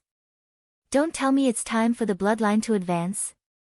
Obviously the power of the bloodline got stronger, but the state wasn't good. Roha heard about this situation before. That is when the bloodline gets upgraded. In this world, all extraordinary powers came with a price. Even the bloodline was no exception. Although the price of the angelic bloodline was much lower than those fancy bloodlines, it was still dangerous at the critical moment when one was upgrading from bronze to silver. Recalling the Noah Iyer's performance when facing Peter, Luoya clenched her fists unwillingly. It was fine if he didn't have the opportunity to become strong quickly in the past, but if he didn't take advantage of it now, would he still be a man? Is Noah Iyer's soft rice good? Fragrant. However, Luoya was too shy to eat it. A success rate of 70% was a gamble. 5-card stud. I choose yes. Awaken my bloodline. Activated Bloodline Activation Assistance System, Pain Control System activated, Adaptive Adjustment System activated, Bloodline Awakening Rate, 18%. A series of system prompts rang out, like a tube of chicken blood injections injected into Luoya's body. At this moment, the young man's headache rapidly subsided, and the magic essence in his body began to increase explosively. His body made a slight noise, and his bones and muscles seemed to be adjusting to the most suitable structure. A few seconds later, Luoya, who was like a plague chicken due to his headache, suddenly jumped up. At this moment, his golden eyes were bright, and his movements were swift and powerful. On the other side, Miss Angel, who was still investigating, was stunned. Luoya, are you alright? Basically, I'm fine. Did you find a good target? Not yet, there should be a fierce street battle nearby. There are only a few intact houses, and it's too simple to use as a hiding place. Also, I have a feeling that our position isn't too good. Noah Iyer looked at the corpses all over the ground and frowned. She had been trained in the Knights since she was young, so she naturally knew that after every battle, the army had to clean up the battlefield, confirm the casualties, and take captives. Especially in street battles, if the corpses were not disposed of in time, once the underground water was contaminated, there was a high possibility of a plague outbreak. In history, there were even cases of dead cities where plagues were prevalent after wars. Then, since this was something that the regular army knew to do, why didn't they collect the corpses here? There were a few possibilities for the answer. First, the casualties are too heavy, and we don't have enough manpower. Second, there are people like the Bones cult who specialize in solving the problem of the dead. They provide enchantments to suppress the plague and curses. As for the third, Noah Iyer swallowed her saliva and said with difficulty, that is, the battle is not over yet, and we are in the middle of the battlefield. Chapter 70. Luoya's heart contracted fiercely at this moment. There was no attack, and there was no physical discomfort. It was purely a physiological reaction caused by the emotional feedback from the shock. Although Luoya already had some vague guesses in his heart because of the previous changes, when the evidence was placed in front of him, he still felt that he could not accept it. Crossing time and space into the vast history, was this the extent of this world's supernatural power? Others did not know, but Luoya felt that it should not be. At least, it was not something that he and Noah Iyer could do. One was a Source Rank 6 super soldier, and the other was a Source Rank 5 angel who had just grasped the Source substance and stepped into the door of supernatural. The strength of the two was too weak. Even the Source Rank 4 Peter could easily defeat them. This degree of involving time and space was pure nonsense. This world did not even have a portal. Mobile transportation was a real problem. Luoya had heard Dia talk about time and space systems before. They were basically castles in the air. At most, they could teleport in a small area, but the price was too high. And this was only the relatively easy to understand space. Luoya had never heard of time-related systems. Obviously, Nu'a Iyer was the same. Could it be that Grandpa sent us here? But our family shouldn't have this kind of ability. Nu'a Iyer muttered in confusion. His eyes were on Luoya. According to the elimination method, it was either Nu'a Iyer's problem or Luoya's problem. Unfortunately, the black-haired youth had not grasped the whole situation yet. He did not dare to say anything and could only remain silent. After being silent for a while, Luoya, who had some psychological preparation, was the first to recover and speak his conclusion. Maybe it's because of the secret treasure in the labyrinth, or maybe there's a problem on my side, but in short, we seem to have returned to the Wei Dualia era. This kind of thing, otherwise, there's no way to explain this corpse. Is there a soldier in the world wearing a full set of antiques that are more than 100 years old? Furthermore, this armor is obviously new and not some antique. Luoya picked up the breastplate and examined it.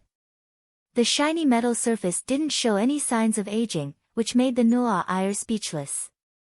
By the way, how did you know that it was an antique from the Wei Dualia period? I've been training with the knights since I was young, so I know the history of these equipment very well. The Nu'a Iyer seemed to have been attracted by Luoya's question. She pointed at the junction between the chest and shoulder of the armor. The theocracy is currently using a new type of chainmail, but the material used here has changed several times throughout history. The mainstream armor of the Wei Dualia period used this kind of multi-layered, thread-like material. I see. Luoya rubbed the white silk that was as hard as steel wire. It was obvious that this thing was also very new and even a little bouncy. Let's look for other clues and figure out where we are first. The teenager held the armor and gestured to himself a few times, then sighed and threw the armor aside. In fact, he really wanted to wear this thing. One of the reasons was to increase his defense, the other reason was, he and the Nu'a Iyer were dressed too well. They were dressed like little formal wear and dress, which was totally out of place with the surrounding environment. Coupled with their good looks, they looked like two child models standing in the middle of a battlefield. With such eye-catching attire and a different style, they were simply like bright lights on the battlefield. One had to know that the children of nobles were all money in the chaos. If they were captured, they would ask for ransom from their families. If the families gave up, it would be fine, but if the families didn't give up, they would be kidnapped and sold, or even killed. Luoya understood this principle, but the Nu'a Iyer understood it even more. The armor is too big, we can't wear it at all. We have to go to the house and find some plain clothes. It's getting dark, we have to move quickly. The two urgently discussed in the afterglow of the setting sun and set their target as the three relatively well-preserved houses in front of them. The stronger Nu'a Iyer took the lead, and Luoya brought up the rear with the short sword in his hand. The exploration process was quite smooth. The sun was setting, and the two children's bodies were much smaller than the heavy metal cans, so Luoya and Nu'a Iyer could ignore the long-range threats to a certain extent. The two first entered the courtyard attached to the house. As usual, there were bloodstains and corpses. The girl looked for a suitable path in front of them, while Luoya observed the surroundings and the corner of the corpses' breastplates. Tiger, tiger, tiger again. Okay, the Eric family has suffered a great loss, this is not a loss. Luoya's mind distinguished between friend and foe, so he slightly suppressed his sympathy and pity. After looking around and confirming that there was no danger, he looked back and jumped into the house through the open window with Nu'a Iyer. Chapter 71. Peter Carter didn't know how many years it had been since he was called so affectionately, especially by children.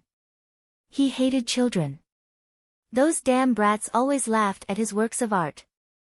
Their experience couldn't keep up with the inspiration of an adult like Peter. although not many other adults could keep up with him.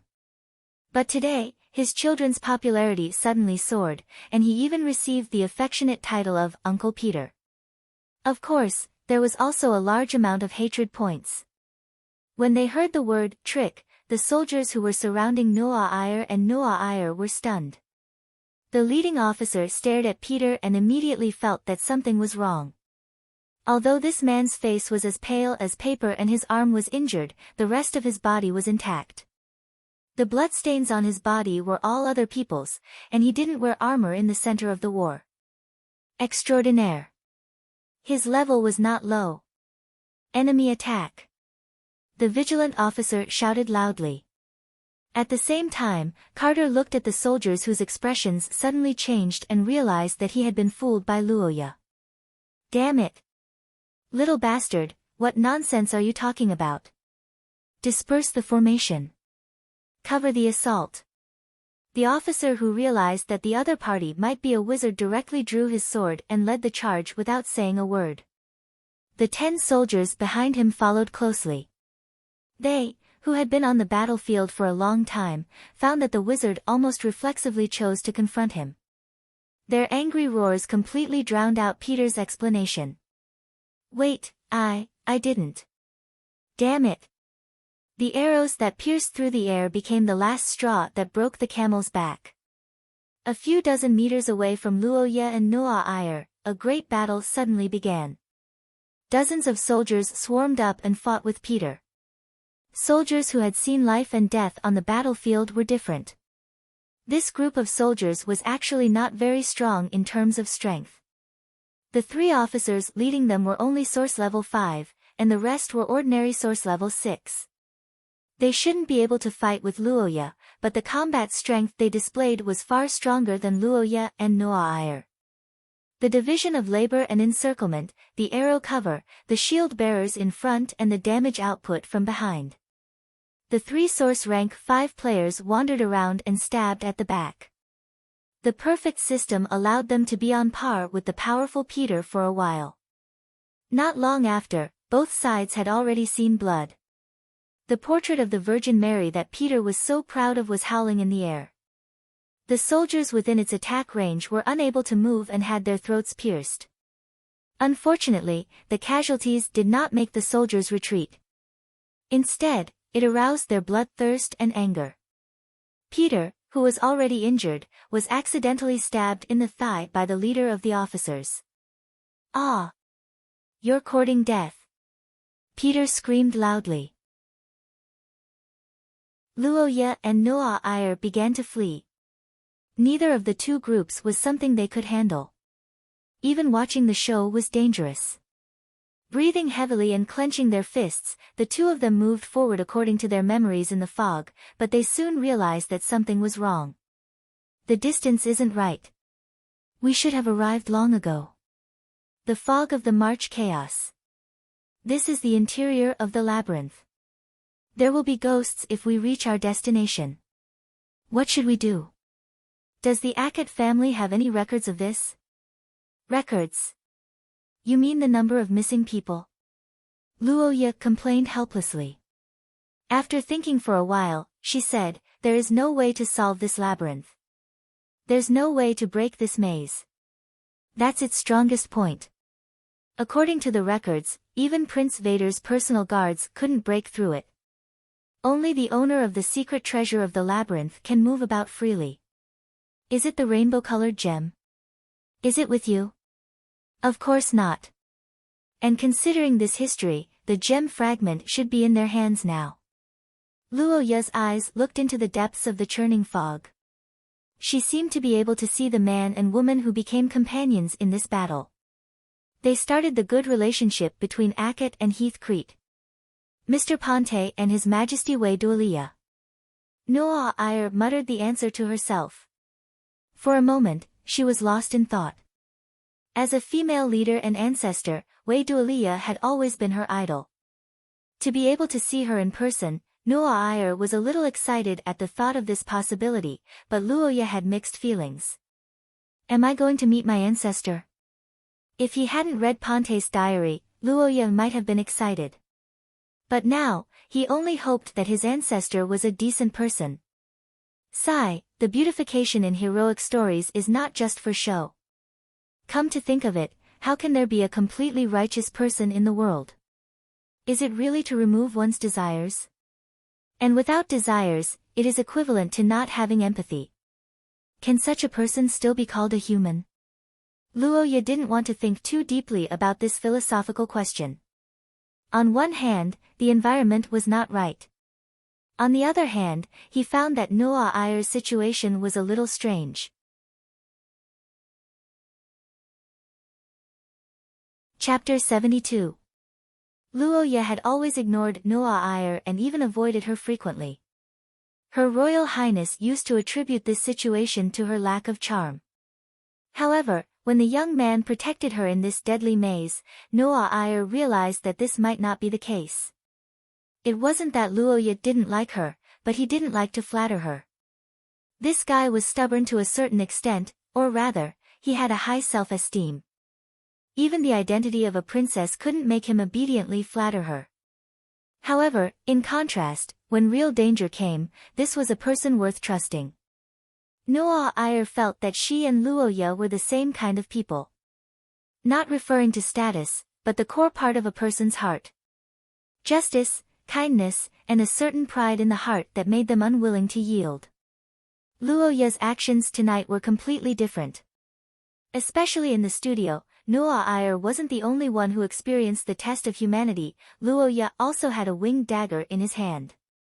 Facing a terrifying existence like Peter, even the proud and powerful Noah Iyer couldn't escape fear. How could the weak Luo Ye not have any fluctuations in his emotions? However, behind the girl, he tenaciously held on to his heart, which made Noah Iyer feel that she didn't misjudge him. Thinking of this, the girl felt the change in her heart. It wasn't for pleasure, nor was it to satisfy her inner desires. It was something that even Noah Iyer couldn't explain. Her heart was warm, but when she thought about it carefully, she felt a little itchy. Her brain was heating up, but it wasn't an illness.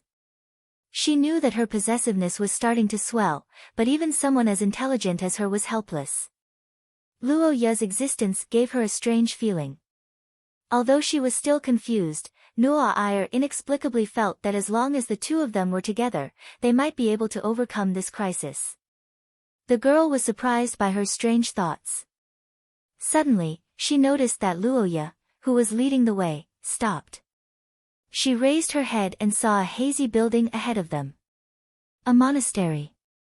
In terms of scale, it wasn't very big. The overall architectural style was very retro. The main building material was stone, and the decoration was made of wood of unknown origin but obviously not expensive. The symbol of the primordial goddess hung above the door. The oil lamp at the door wasn't lit, and it swayed and squeaked in the breeze. Noah Iyer carefully observed the building while Luo Ye frowned. What the hell was that?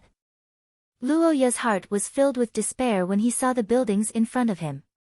The dark buildings in the fog were too horrifying. Coupled with the silent atmosphere, it made people flinch. He glanced around and found a map. 42 Rock Street. This should be a small monastery.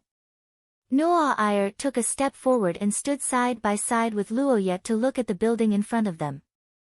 There was a smile on her face, as if she thought it was a good place.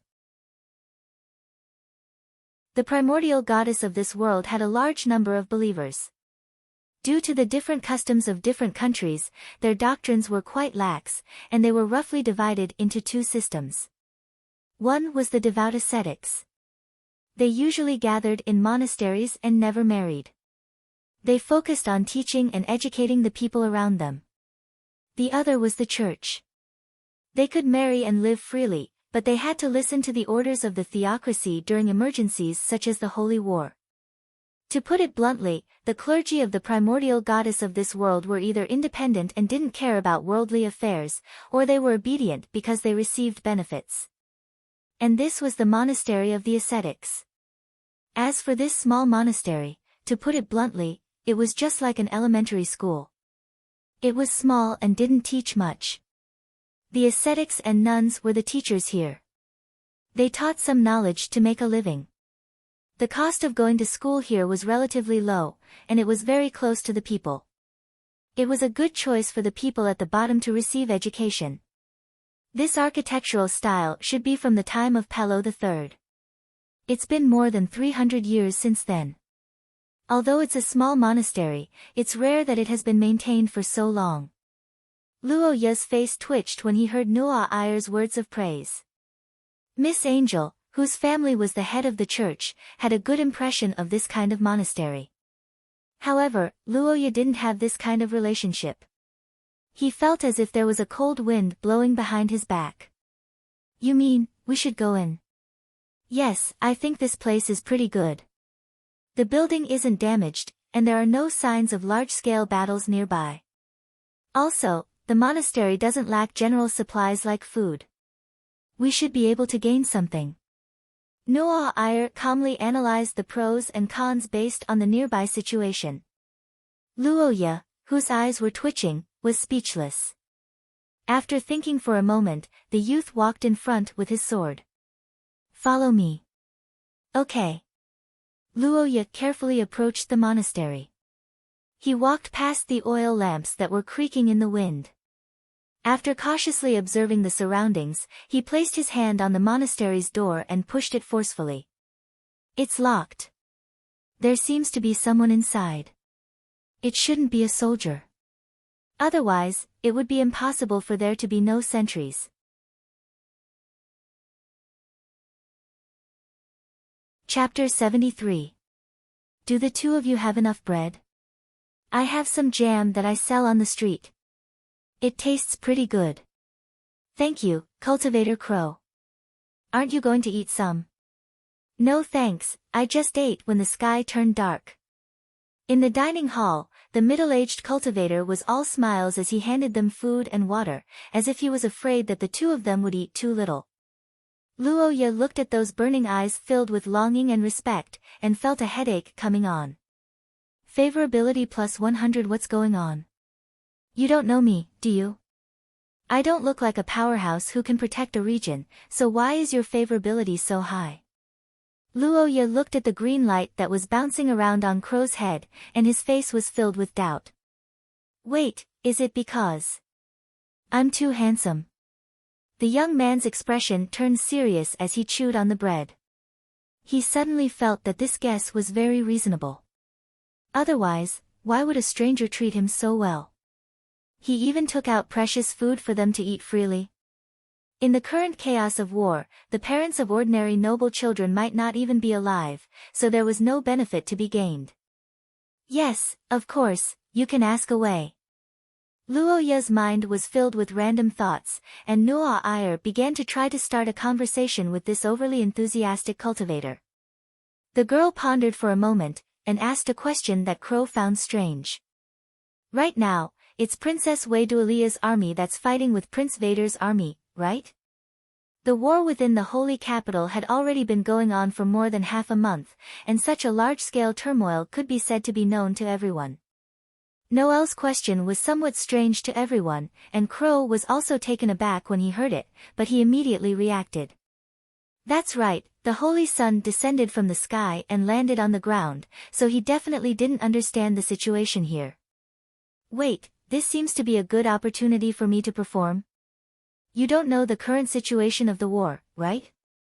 I'm more clear about it, so how about I explain it to you? That would be great. Thank you, Cultivator Crow. No need, no need.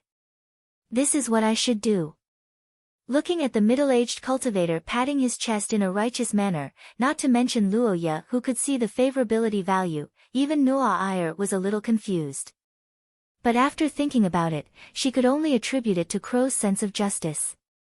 In the following period of time, Crow fully utilized his intelligence-gathering skills. He took out the methods he usually used to teach children and explained the situation of the two factions. The war had been going on since the beginning of the third month, and more than half a month had passed. Saint Lorraine was under lockdown, and communication with the outside world was cut off. On one side was Prince Vader's allied army, while on the other side was Princess Wei Dualia's papal guard and knights. The Allied army was made up of the Barfaz, Wester, and Eric families. But in reality, the Barfaz and Wester families didn't send many troops. This army was mainly made up of the Eric family. On the other hand, Princess Wei Dualia had the support of Marquis Akate, and the papal guard and knights under him became the main force supporting the princess.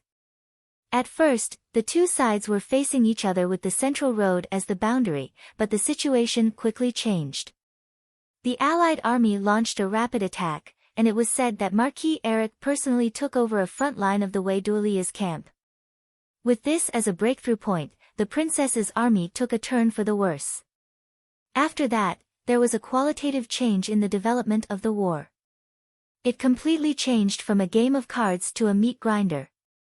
As the battle heated up, the number of casualties began to multiply every day, and the holy city was flooded with blood. The current situation of the war was relatively clear. Prince Vader's faction had paid a huge price and completely defeated the princess's army. The commander of the army, Marquis Akate, saw that the situation was not good, and ordered a retreat with Princess Wei Dualia. He also activated a great curse. The area covered by the curse was covered with thick fog every day, and people walking in it would always change their position. It was only a matter of time before the fog dissipated and everything returned to normal. Now, the remnants of the princess's army were said to be hiding in the depths of the fog, and Prince Vader's army was searching for their whereabouts. In short, it was not safe to go anywhere. Wait, how do you know all this? After listening to Crow's detailed strategy, Luoya felt that something was wrong. There was no internet in this day and age, so how did a monk in the monastery know so much? Ordinary people would at most know which side was which, right? Well, after listening to Luoya's question, Crow began to stutter. After a long time, he finally told the truth under the scrutinizing gazes of the two. Actually, I used to be a member of the Queen's Army's logistics team. I didn't manage to keep up with the team during the retreat, so I could only return to the monastery with the supplies. The bread that you're eating is the one I brought back. Ha, so you were a cook who fell behind?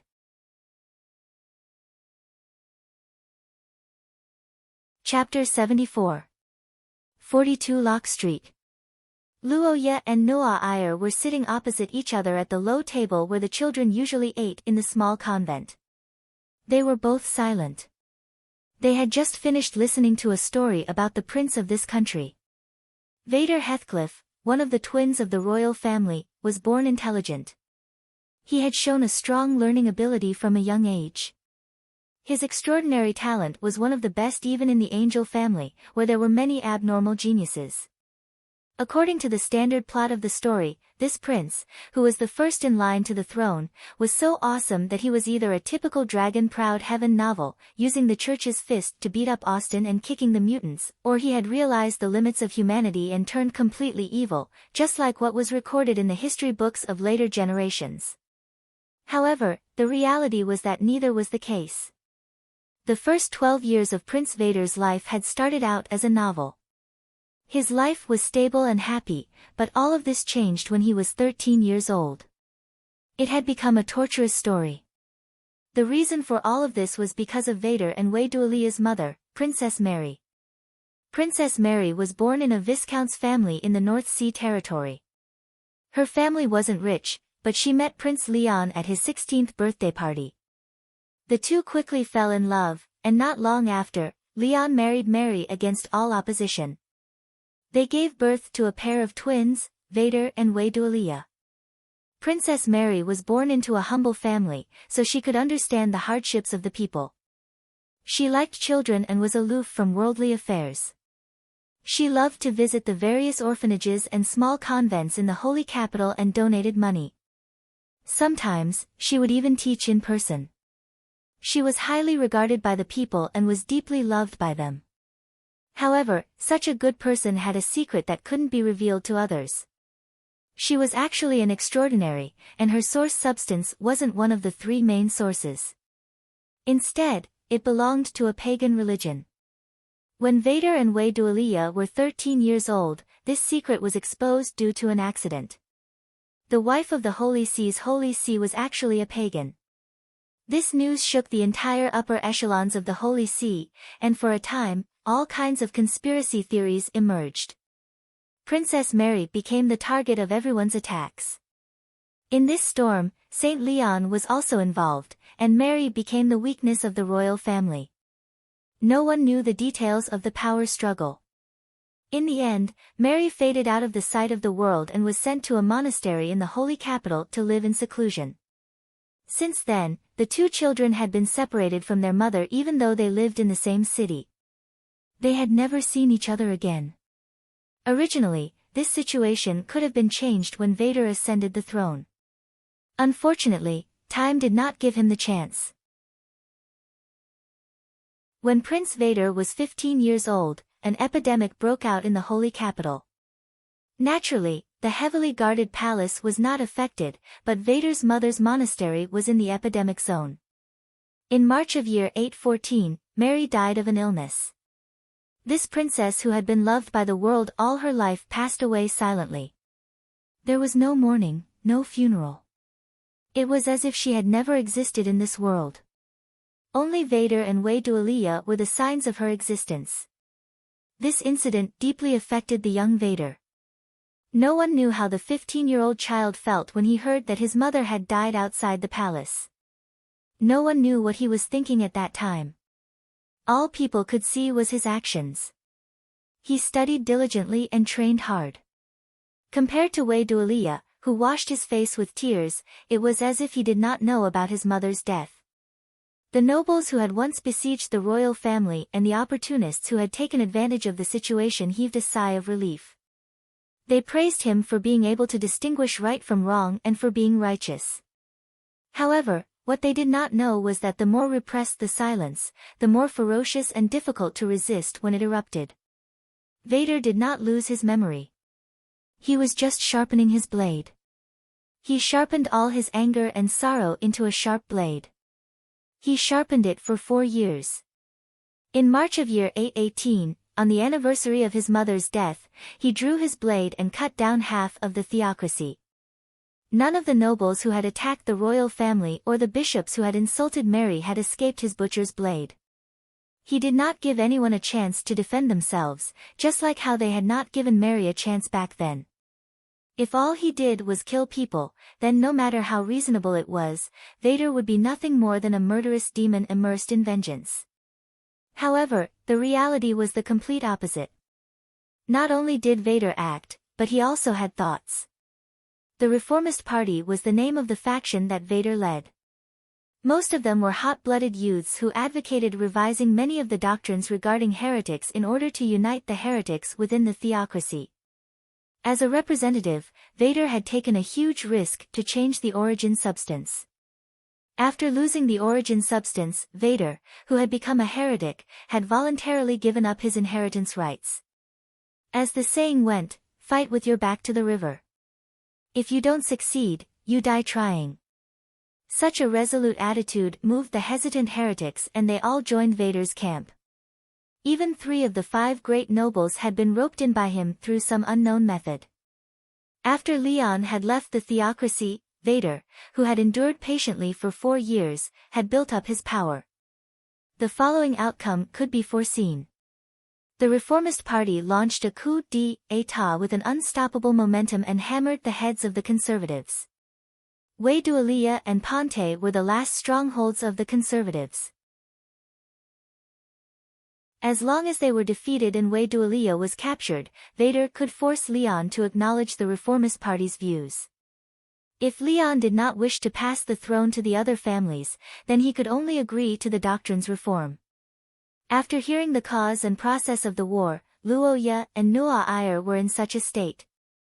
There was no other reason other than the fact that this was too different from the history that they had seen in their later generations.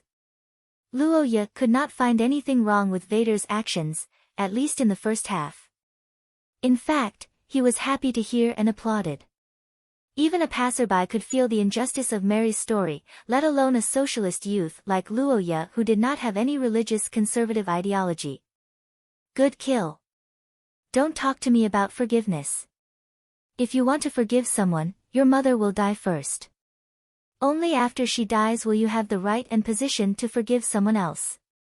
Avenging one's mother was an action that most people would accept. Even if it was against the law, it would still be tolerated by many. This was because such actions were in line with the most primitive morals of humans. However, Luo Yi did not dare to make any assertions about Prince Vader's reformist party. There were no descriptions of this faction in history. He was not in this era and did not understand the social situation. However, according to Friar Klaus, although the reformist party's views were radical, they were also reasonable.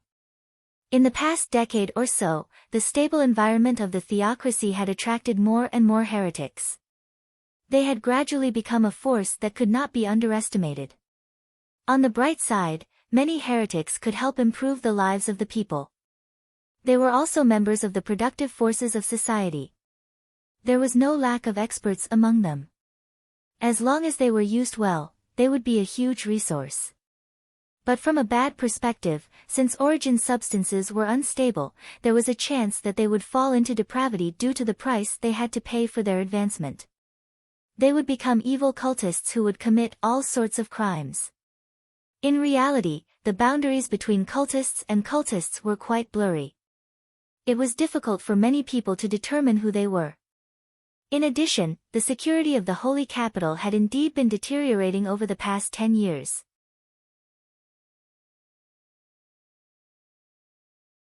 Chapter 75. Your Highness, it's time for you to get up.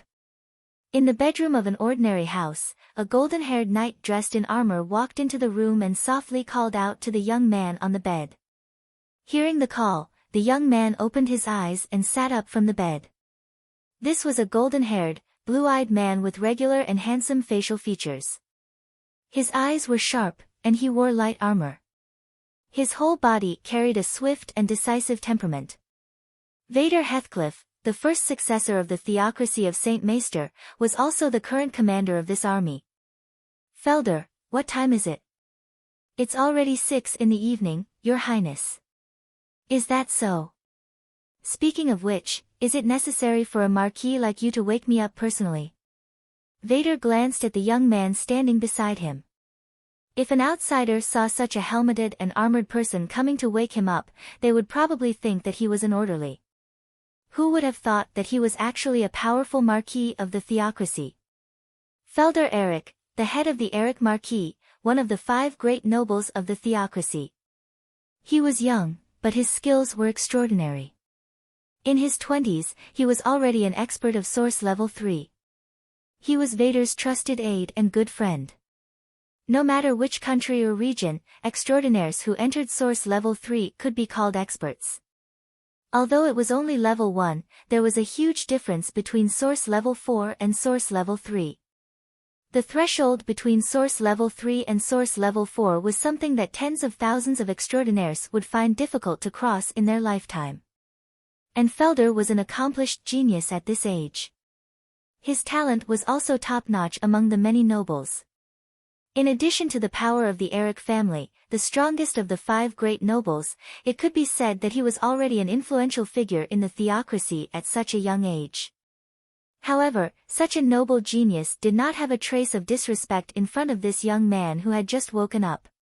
When he heard the question, he put one hand on his chest and bowed slightly, saying with a smile, "Of course, it's my honor." Felder's thoughts blurted out from his heart as he watched the young man's thoughts fly. Finally, he had reached this point. Felder was a genius, but compared to the heir of the royal family in front of him, his honors were nothing.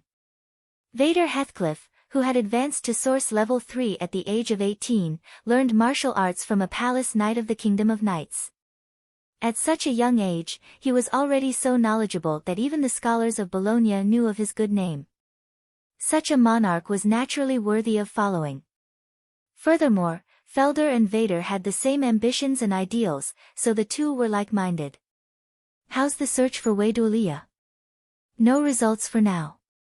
As expected, Vader Heathcliff, Felder Eric to Felders. After 2 hours of sleep, Vader stood up and looked out of the foggy window. Ever since they entered the maze set up by Pant, Vader and Felder had been sleeping for 2 hours every morning and night without fog and with good vision. It was Felder in the morning and Vader in the evening. The two of them took turns to keep watch. It would be a lie to say that they weren't tired after the continuous battles. But even so, they still couldn't figure out the location of their opponents. The passage of time is disadvantageous to us. We can't delay any longer.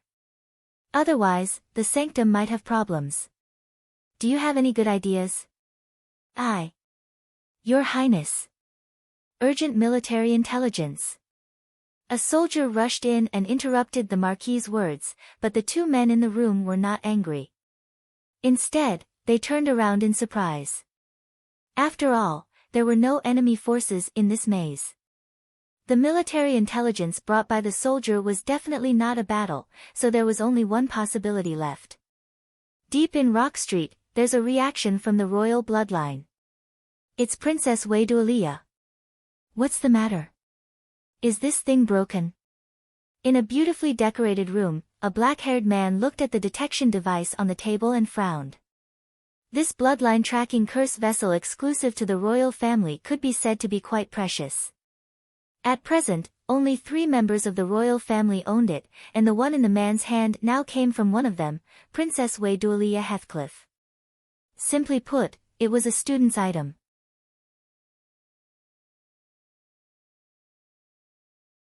Chapter 76. Finally, there's a clue to get out. Luo Ye looked at the countdown and evaluation on the panel and heaved a huge sigh of relief. Sure enough, the current situation between him and Nuo Ayer was only temporary. It was probably a situation similar to the game's dungeon in his previous life. As for what this dungeon was for, Luo Ye looked at the line of words. Bloodline awakening rate, 60%, he felt that there was an 80% chance that it was for this thing, and the evaluation should be the amount of benefits obtained after the bloodline awakening. After all, performance and rewards should be linked. System, what's the standard for this evaluation?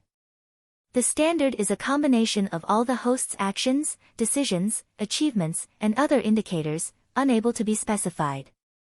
If that's the case, then at least give me a direction to work towards, and that king selection is, the end of different paths will lead to different results. The right to choose is in your hands.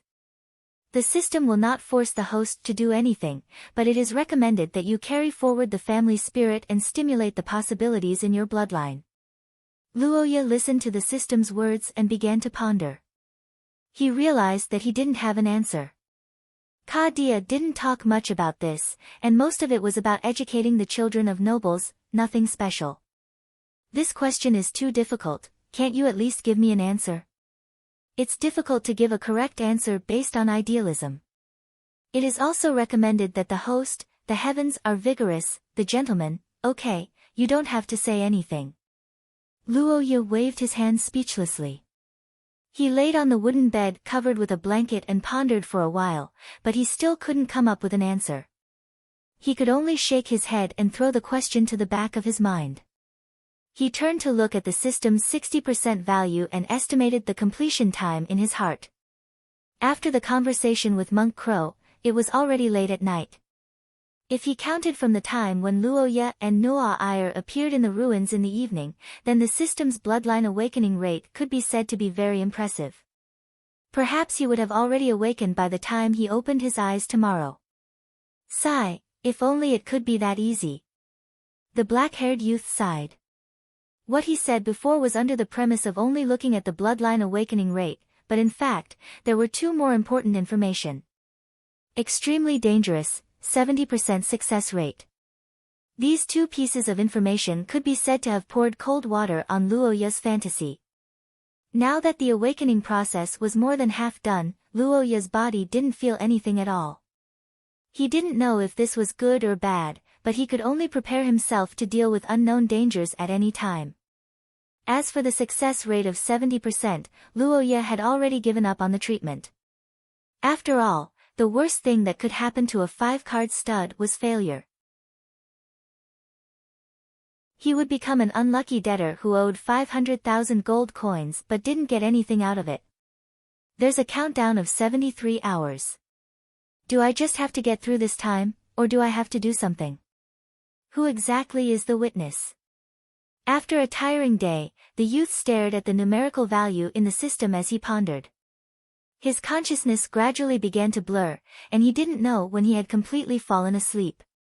Peter Carter gritted his teeth and pulled out the long sword stuck in his thigh with difficulty. When the blade left his body, Peter cried out in pain. Dark red blood also splashed out, quickly dyeing the nearby clothes red. There was no doubt that this was a fatal injury for ordinary people. The speed of blood loss from the main artery in the leg was no joke. People would die from blood loss within a few minutes. However, for extraordinaires, they had many ways to deal with this situation. Not to mention the various healing skills, even if they didn't have this method, ordinary flesh and blood control could greatly reduce the bleeding. Peter, who had reached the source level 4, could naturally do this, but for him, just reducing the bleeding was not enough. It hurts, damn it. It hurts. Those two little bastards. The black-haired man with a pale face trembled as he held his thigh and cursed. Then, magic flowed on his body, and 3 portraits appeared around him. The first painting was the Virgin Mary that Luoya and the others had seen before. The second painting was a group of girls bathing in the river. The last painting was a noble lady with a pet dog. The 3 paintings, each one of them was what Luoya called the underworld. The 7 orifices of the characters were empty. The river where the girls were bathing was full of blood. The pet dog's face was ferocious and its body was full of blood. The noble lady's body was withered and her muscles were atrophied. Peter looked at the 3 paintings, his red eyes wandering. He looked at his injured shoulder and thigh, gritted his teeth and pointed at the painting of the girls bathing and activated a curse. Scapegoat, designated a painting to transfer the damage. The pain of the painter will be borne by the painting.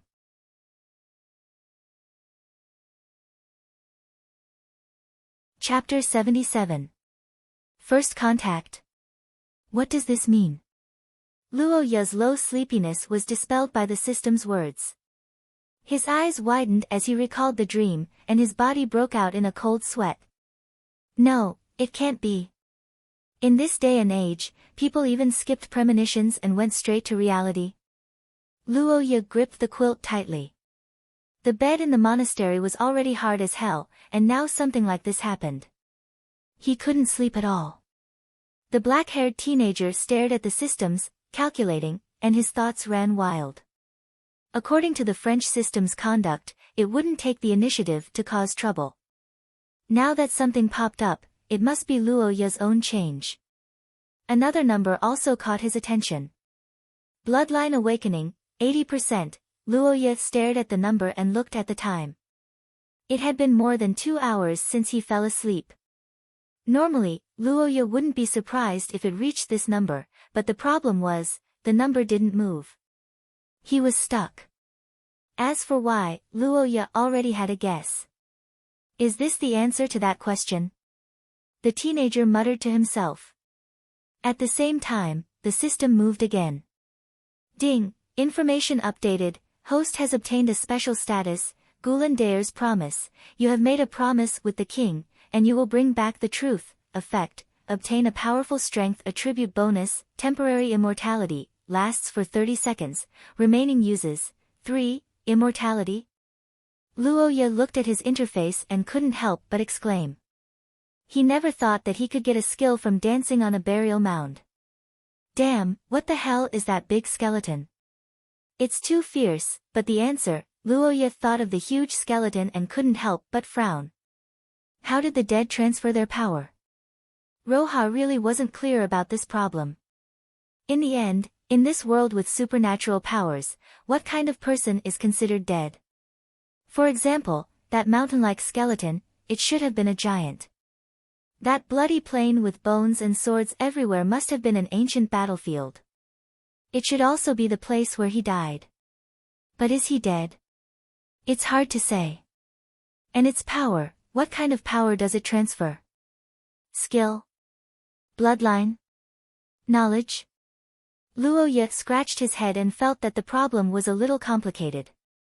But soon another matter diverted his attention. Wait, he said, I'm in trouble. What is this? Luo Ye frowned. He had a bad premonition, but before he could think about it, he heard footsteps in the corridor. Croft's panicked voice came from outside the door. Not good. Lord Luo Ye, Miss Noah has fallen ill. I found Miss Noel at the table when I woke up. There was a glass of water on the floor. It seemed like she wanted to drink some water. I touched her head and found that it was very hot. I couldn't wake her up, so I carried her here and hurriedly called you. I understand. Cultivator Crow, don't panic.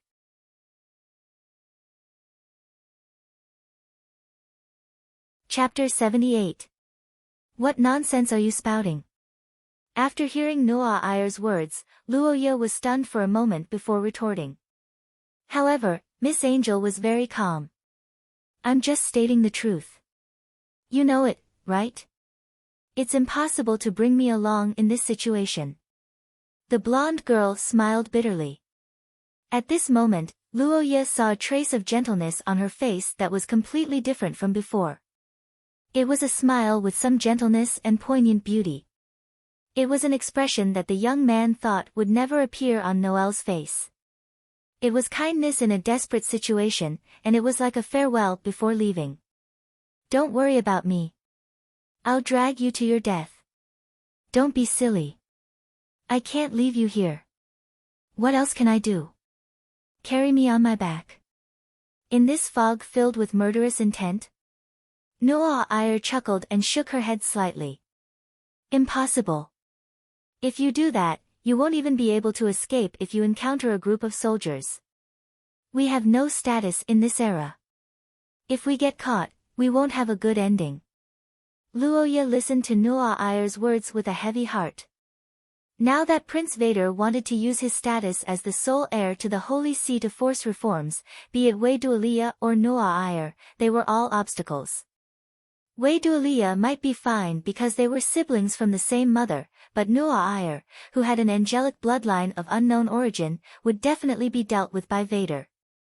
On the other hand, the Queen's army should welcome her. But where were they?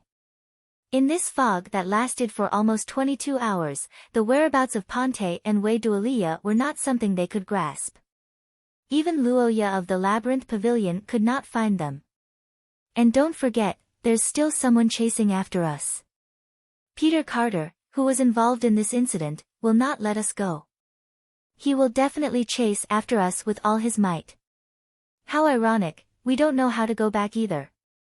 Noah Ayer's face was full of ridicule, as if she could already see the tragic end of the beast who violated humanity. However, she then looked at Luo Ye with a calm expression. If you bring me along, both of us will die. Luo Ye stared at the Noah Ayer's blue eyes. His expression kept changing. The girl was telling the truth, and he understood that. But just because of this, he could leave the Noah Ayer alone here. Don't give up so easily. We should think of a way first. Solution? Can you think of a way to carry me on your back to avoid the soldiers that appear out of nowhere and escape from the evil clutches of that damned cultist? No, there's no such method in the world, at least we don't. Even if we're in good condition, we might not be able to do it. Noah Ayer's reasonable rebuttal left Luo Ye speechless, but that didn't mean that he had agreed to the matter. The young man remained silent, his mouth shut tight, his eyes unwavering, and the stubbornness on his face made the young girl understand his choice at a glance. You are such a fool. The young girl turned her head, no longer looking at the person behind her. Her loose blonde hair covered her lowered face, covering the tears in her eyes and the uncontrollable joy in her heart. Favorability plus 2000. This was the first time she felt this way. Noah Ayer thought at this moment. She obviously wanted to persuade him to leave, but when she got his answer, she couldn't help but feel touched. The young girl felt a little guilty for thinking the opposite way of thinking, but at the same time, an unprecedented sense of security enveloped her. Noah Iyer sighed. She suddenly felt that death wasn't scary at all. What was scary was dying alone. June 15th, what? My baptism day, June 15th, remember it. The blonde angel leaned weakly into the young man's embrace, her voice was soft and gentle. If you go back alone, although it's not very likely, but if father and grandfather are angry at you, tell them this date. Baptism day can only be told to those closest to you. They will understand when they hear this. Luoya listened to the young girl's weak words and the words those closest to you. His face twisted a little. He blinked his eyes, wanting to say something, but he didn't know what to say. Only the uncomfortable feeling of something stuck in his throat remained.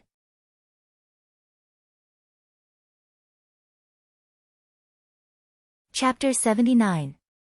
As the saying goes, it's important to know one's own limits. Luoya felt that this principle was applicable no matter where he was, especially in this world where extraordinary powers existed.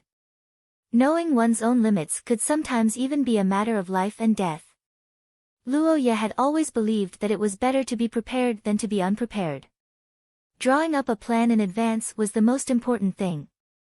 Therefore, before taking action, even before facing a crisis and fighting for the hot blood in his heart, he would always think about it. The enemy, human skin carver, Peter Carter was not an ordinary person. Judging from the situation where he was surrounded before, he should have killed or even completely destroyed the group of soldiers before he could find the time to find trouble with Luoya. That army had 3 source rank 5 who were similar to Noah Iyer, and a group of source rank 6. Calculating Peter's strength in this way, it could be determined that he was at source rank 4. It should be impossible for him to be at source rank 3. Once he reached source rank 3, he would be a high-level extraordinary. The gap between him and low-level extraordinary would be greatly widened. There was no reason why he couldn't deal with that group of soldiers. Considering the way Noah Iyer faced Peter in the art room, it could be concluded that Noah Iyer did not have the confidence to defeat him. As the inheritor of the angel bloodline, Noah Iyer's strength was naturally not comparable to an ordinary source rank 5. He should have the ability to challenge those above his level. Therefore, Luoya came to his final conclusion. Peter Carter's strength should be at the upper reaches of source rank 4 or even the peak. He was 2 whole levels lower than Luoya. Normally speaking, it was impossible for a peak source rank 6 to challenge a peak source rank 4. However, after thinking about it, Luoya felt that he had a chance. Peter Carter was strong, but he also had an obvious weakness. That was, he seemed to be a pure mage. Regardless of whether it was the various portraits he had displayed in the art studio or the way he attacked and defended against the army, they were all standard mages. He himself had never displayed any offensive abilities, and had even been stabbed in the leg by someone who caught him off guard. In other words, if one only looked at his physical strength, he should be below a level 5 source grade knight who specialized in close combat. He might even be inferior to Luoya. After a bloody battle, his condition should be even worse. Luoya had heard from Ka Dia that every time the Holy See encircled and annihilated the cultists, they almost never had the upper hand at the beginning of the battle. This was because the cultists' extraordinary powers were generally ferocious. However, as long as the cultists were dragged into a protracted battle, they would immediately have a one-sided advantage. They might not even need the judges to make a move. The cultists would not be able to pay the price and would die abruptly. These were the basic characteristics of evil cults. With the addition of the mage's weakness, Luoya's plan was born. Backstab him. This was Luoya's plan. For this, he needed enough attack power to break through Peter's defense, as well as a means to get close to him quickly. The black-haired youth held the silver dagger in his hand. This was the key to his victory tonight. This holy blade had a holy attribute and was the natural nemesis of evil cults. A mere 4 source grade knight's defense was not worth mentioning in front of it. After absorbing the blood of him and Nuo Ayer for a month, the winged dagger finally gave birth to its first ability. This ability was like Luo Ye's wish, bringing him hope. Winged dagger, the energy crystal residue produced when the first-generation bloodline awakened resonated with the mercy source substance. The long years and the user have given it a new ability. Uncontrollable, 3 times a day, jump to a designated position within sight. The distance is adjusted according to the nature of the wielder's spell. After carefully reading these descriptions, Luo Ye basically defined the ability of the winged dagger in his heart. Jumping dagger, but with some restrictions. The ability of the winged dagger last night could be said to be Luo Ye's trump card. It was also the best way for him to get close to the dead orphan who used human skin as a canvas, was addicted to grinding people and painting people. But although this skill was good, if Luo Ye didn't use it well, it would still be very dangerous. Because the activation requirement must be within sight, Luo Ye couldn't use the uncontrollable skill to pass through walls, and in a foggy environment, sight would be severely obstructed. The jumping range of uncontrollable was likely to be shortened to within 10 meters, which was too disadvantageous for Luo Ye. The attack range of Peter's portraits was at least 20 meters, and jumping within 10 meters was basically a waste of time. Moreover, because the activation of the skill required magic, jumping continuously consumed too much energy. Even Luo Ye, who was in a good state now, couldn't bear it. He had to find a way to solve this problem, and he did find a solution in the favorability exchange area. Black Crow Fog Lamp. Warm light penetrates obstacles. Fog City sells tool to guide people home. The light turns green in the poisonous fog. Please don't go out. Price, 500 points/lamp. Luo Ye had always felt that his French system wasn't reliable, but he didn't expect that in the end, he really found a solution. The appearance of the Black Crow Fog Lamp was like a jigsaw puzzle, filling in the last missing piece of Luo Ye's plan. The black-haired teenager carried the fog lamp that emitted a yellow light in the fog, and began a night full of murderous intent before dawn. Peter Carter felt that the situation was a little wrong. In the fog, the black-haired man with a pale face clutched his injured arm, a pair of dim yellow eyes staring at the gloomy monastery in front of him. He didn't have enough knowledge like Nuo Ayer, so naturally he couldn't distinguish the architectural style. Like Luo Ye, he only felt that this place was a little strange. The man glanced at the withered noblewoman who was leading the way, then at the pet dog that was covered in blisters.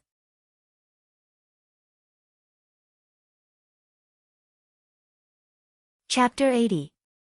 Vader Heathcliff looked out of the window, silently waiting for the light to shine on the earth again.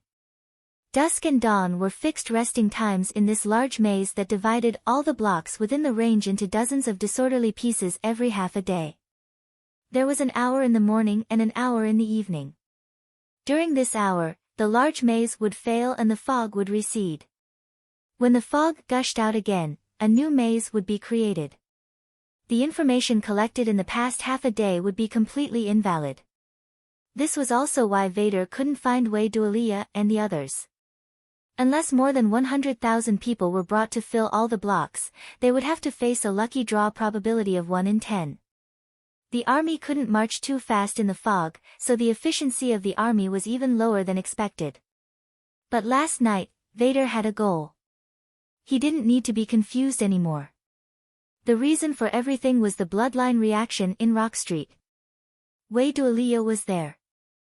Although he didn't know why she cancelled the cover of the Curse Vessel's bloodline, there was no doubt that it helped Vader a lot. When the fog dissipated at dawn, he would lead his personal guards straight to Rock Street.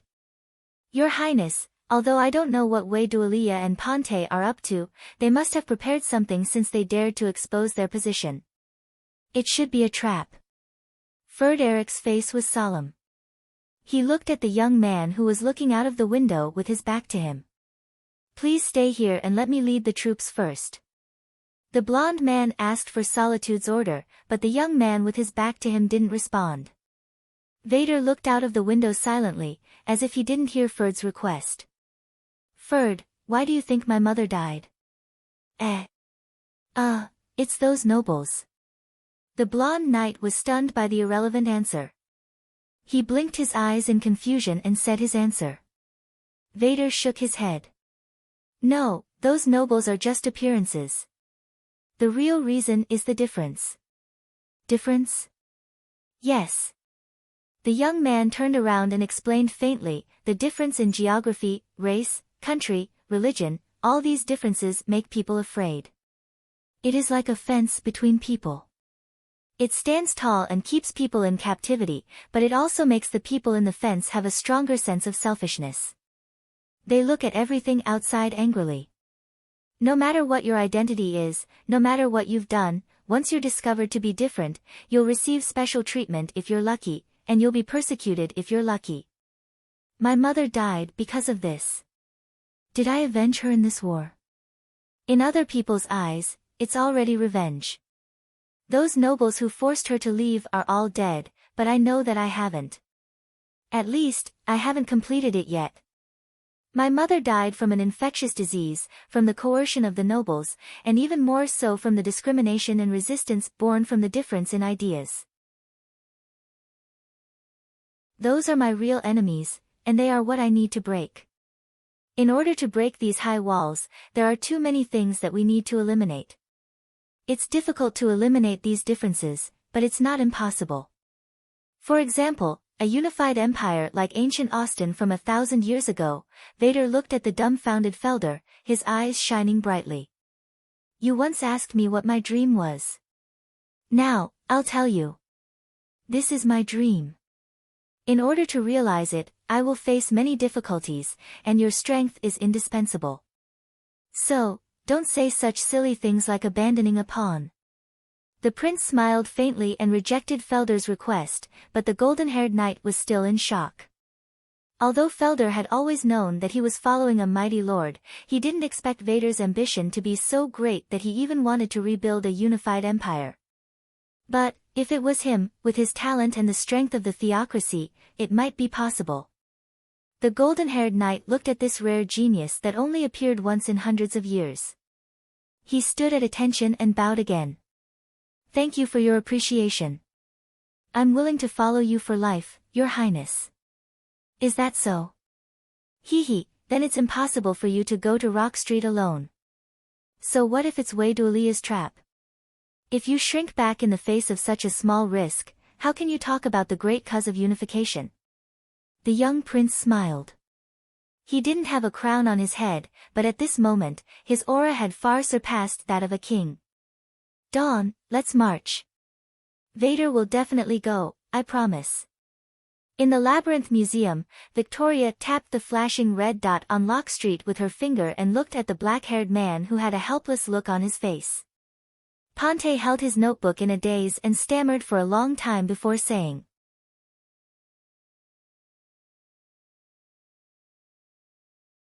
Chapter 81.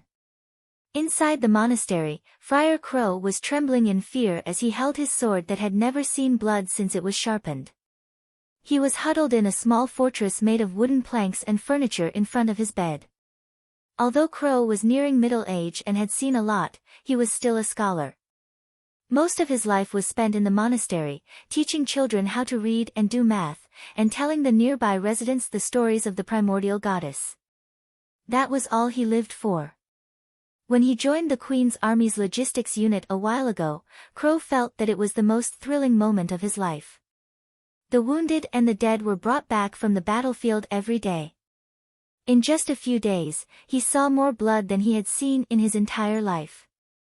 When he returned to the monastery, although he was disappointed because he was left behind, he was also relieved. He felt that he could finally return to the life he was familiar with. But he never thought that in this familiar monastery, he would meet Shiya's messenger, and then encounter the vicious evil cultists. Outside the monastery's gate, the furious Peter had completely released his curse. Countless ghosts wandered in the nearby fog. The evil aura and the wailing of the portraits sounded like blasphemous prayers in Crow's ears. Crow's eyes stared at the tightly shut door as he panted heavily. Large beads of sweat appeared on his forehead. He looked back at the girl sleeping on the bed with a complicated and timid expression on his face.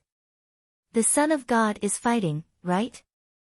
The middle-aged friar thought. His faith told him what he should do, but the reality was that he was trembling and could do nothing. After all, in his opinion, only the Son of God could punish those evil extraordinaries.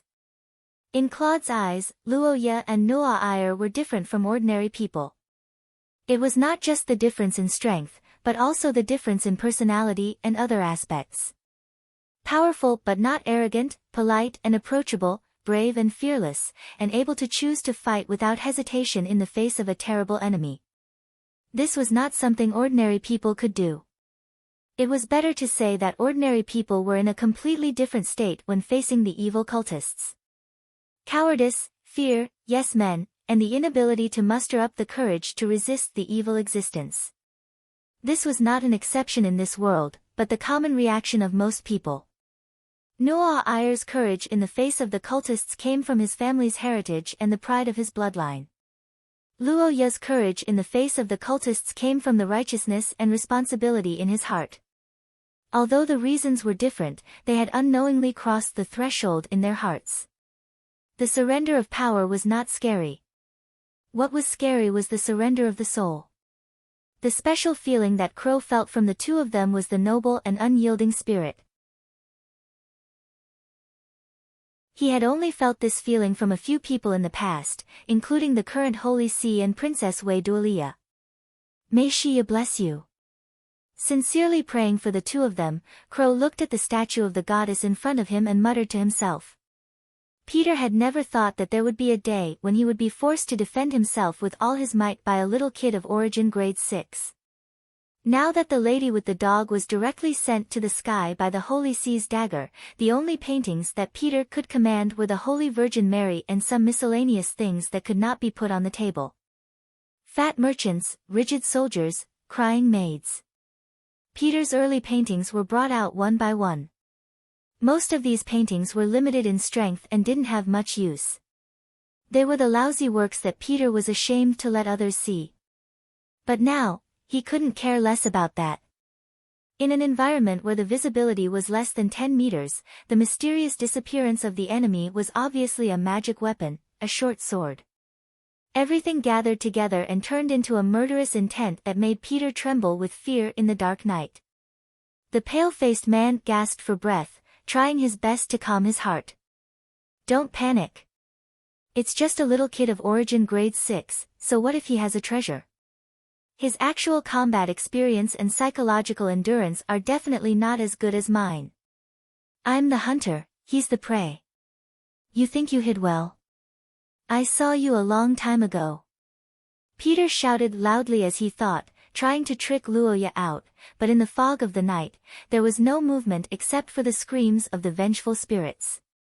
The man's dim yellow eyes widened in anger, but suddenly he sensed that there was movement in the defensive net of the paintings 20 meters behind him. Found it. The moment he heard the message from the painting, the red light in Peter's hand suddenly shot behind him. A vicious curse that could turn people into blood-colored sludge crossed the night and hit a figure covered in red gauze.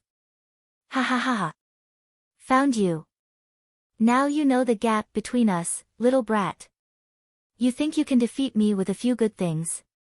It's simply a fantasy. Peter, who found that the attack had hit him, was overjoyed. His face showed a presumptuous smile as he stepped closer, deciding to watch Luo Ye's painful expression as his body turned into blood before he died. However, what he didn't expect was that he did see Luo Ye's expression, but it wasn't pain. Instead, it was a mocking smile that his plan had succeeded. At this time, Luo Ye was lying on the ground. In his hand was the amethyst pendant that could not be activated in the personal studio space. In the sparkling light, a layer of hard barrier stuck to his body and completely enveloped him. No matter how the paintings in the fog hit him, he was unharmed. The moment he saw that Luo Ye was fine, Peter opened his mouth wide and lost his words, but Luo Ye's eyes were like stars, overflowing with killing intent. I see you. The young man's voice was like an invitation letter from the Grim Reaper. In the next moment, Luo Ye's figure disappeared into thin air.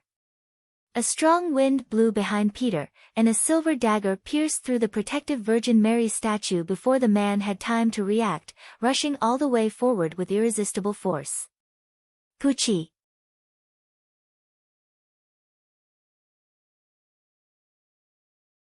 Chapter 82. How is it possible, cough?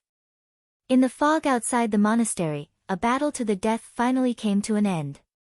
Under the silver sword light, Peter Carter's body was cut in half.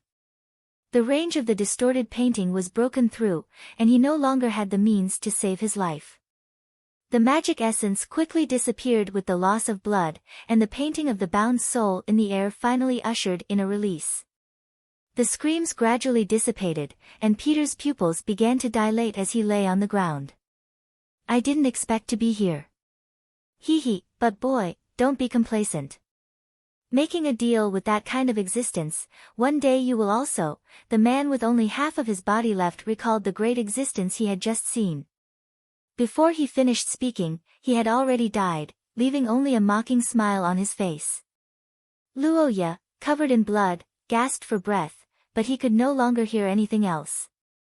He could only feel the scorching heat in his body. The undead state was still in effect. At the end of this skill, many of the injuries caused by the Virgin Mary statue began to recover rapidly. His flesh began to wriggle like sprouts, connecting and healing, and the recovery ability unique to the undead was filling the hole in his body. 3, 2, 1. 0. Skill. Goulandier's agreement ended, the sound of the end of the skill sounded, and at the same time, the evaluation data in the system also spun wildly and finally stopped. Luoya glanced at the evaluation in the system and was not surprised by the skyrocketing value. He reached out to touch the bloody hole in his chest and found that there was only a layer of blood there, and the skin below had recovered. Is the recovery ability of the undead so powerful? Luoya thought, recalling the zombies and other things in various works in his previous life. According to the morality of this world, that kind of thing might be considered a little brother. The effect is good, but it's so tiring. The black-haired boy shook his body. From an ordinary human to an undead creature and back again, his body had suffered great damage in the process. Even if the wound had healed now, the weakness of his body still could not be immediately improved. If there was a sentence to describe Luoya's feelings now, it would be, his body seemed to be hollowed out. The black-haired boy's body swayed as he glanced back and forth a few times before he leaned against the signboard at the entrance of the monastery with difficulty. The signboard for 42 Rock Street had been in disrepair for a long time and could not bear the weight of the Luoya. He took deep breaths to calm the discomfort in his body and turned his head to look at the monastery in the fog. A relieved smile appeared on his face. Although he was surrounded by danger and had used a large number of tools, Luoya, who was at a disadvantage in the source grade, had still won in the end. He had protected the unconscious Noa Iyer, which was enough for him. But, after her, I might fall sick too. The young man gripped his dagger and smiled bitterly. He gritted his teeth and struggled to walk towards the monastery. He had to get Friar Crow to deal with Peter's corpse, otherwise, it would attract soldiers, Luoya thought as he moved his legs. Suddenly, he found that his vision was much clearer. He looked up and found that the sky was already bright. The golden sunlight began to penetrate the fog. Dawn and dusk. This was the time to rest and rearrange the sequence of locations in the Great Labyrinth. It was a routine that only had 2 hours a day. Luoya looked at his reflection on the ground and sighed with relief. The long night had finally passed. But before this simple sigh could leave his mouth, the young man was stunned because he found that there was another shadow beside the small figure on the ground. There was someone behind him. Luoya suddenly felt a sense of danger. In this place where danger lurked everywhere, Luoya had no allies to speak of. So, when he saw this situation, he did not hesitate to stab back with the dagger in his hand and quickly adjust his body. But he did not expect that the almost invincible dagger would fail this time. Ding! A metallic hum sounded from the dagger. Luo Ye stared in disbelief behind him and saw a handsome blonde man holding the tip of the dagger with his finger. Yes, it was just a finger. It was a slender and white index finger with distinct joints. From the state of the muscles, it could be seen that he did not use much strength and did not use much supernatural power. According to common sense, the dagger should have directly penetrated such a delicate finger, but the situation now was the opposite. The dagger failed, and Luo Ye could find the reason. Looking up at the face that was similar to the unconscious blonde girl in the monastery, Luo Ye had already figured out the identity of the person behind him in just a few seconds. He also knew that his worst expectations had become reality. He and Noah Iyer were caught.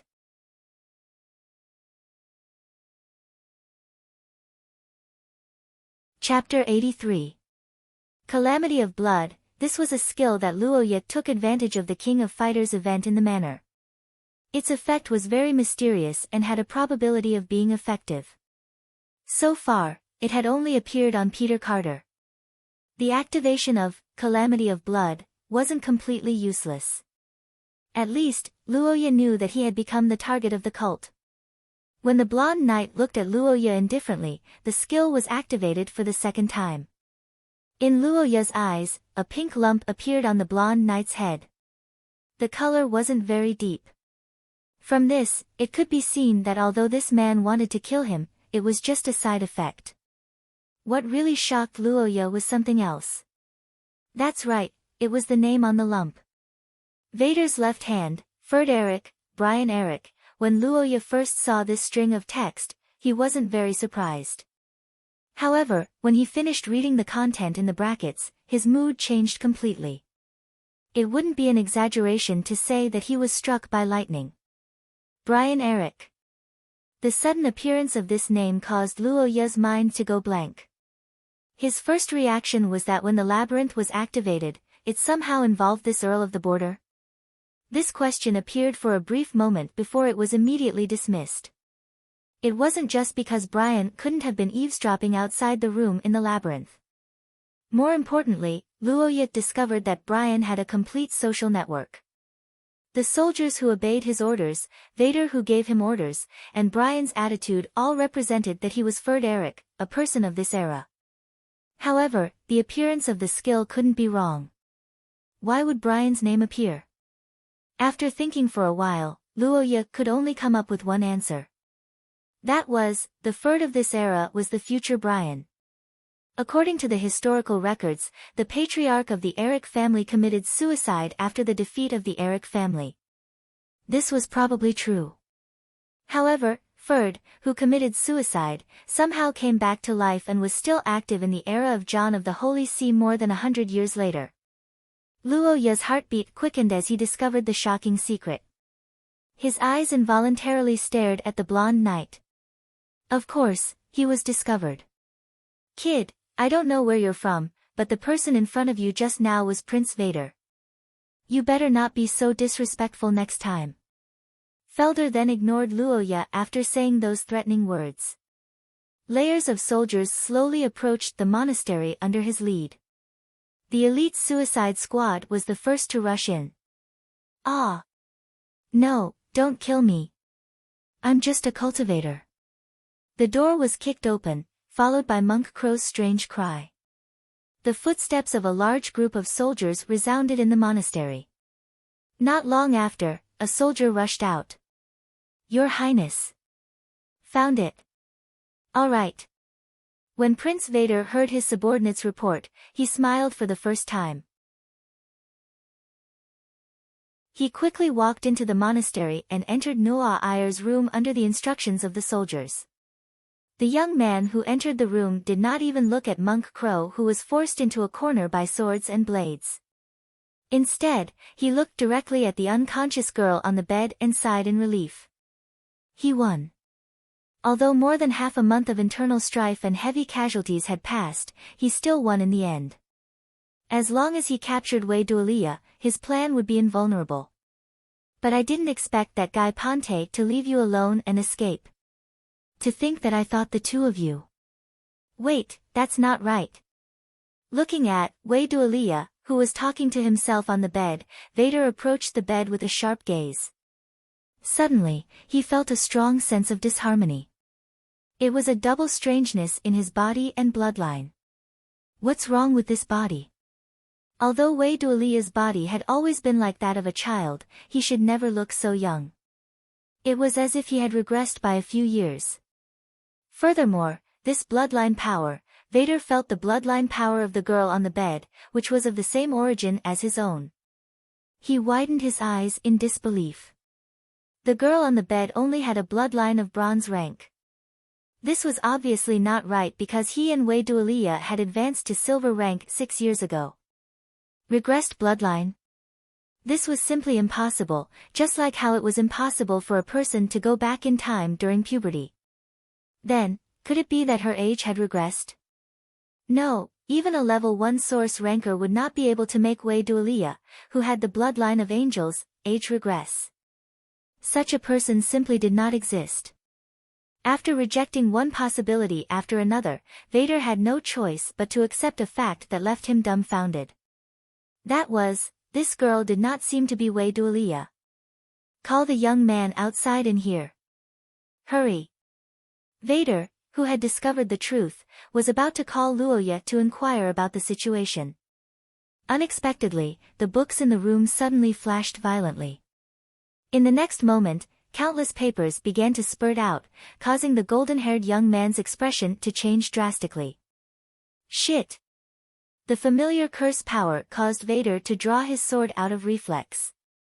However, he did not expect that the flipping pages would not attack him.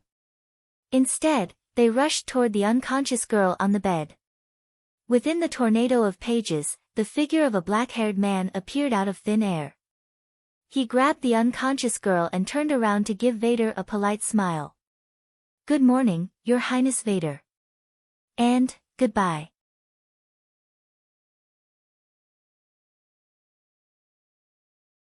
Chapter 84.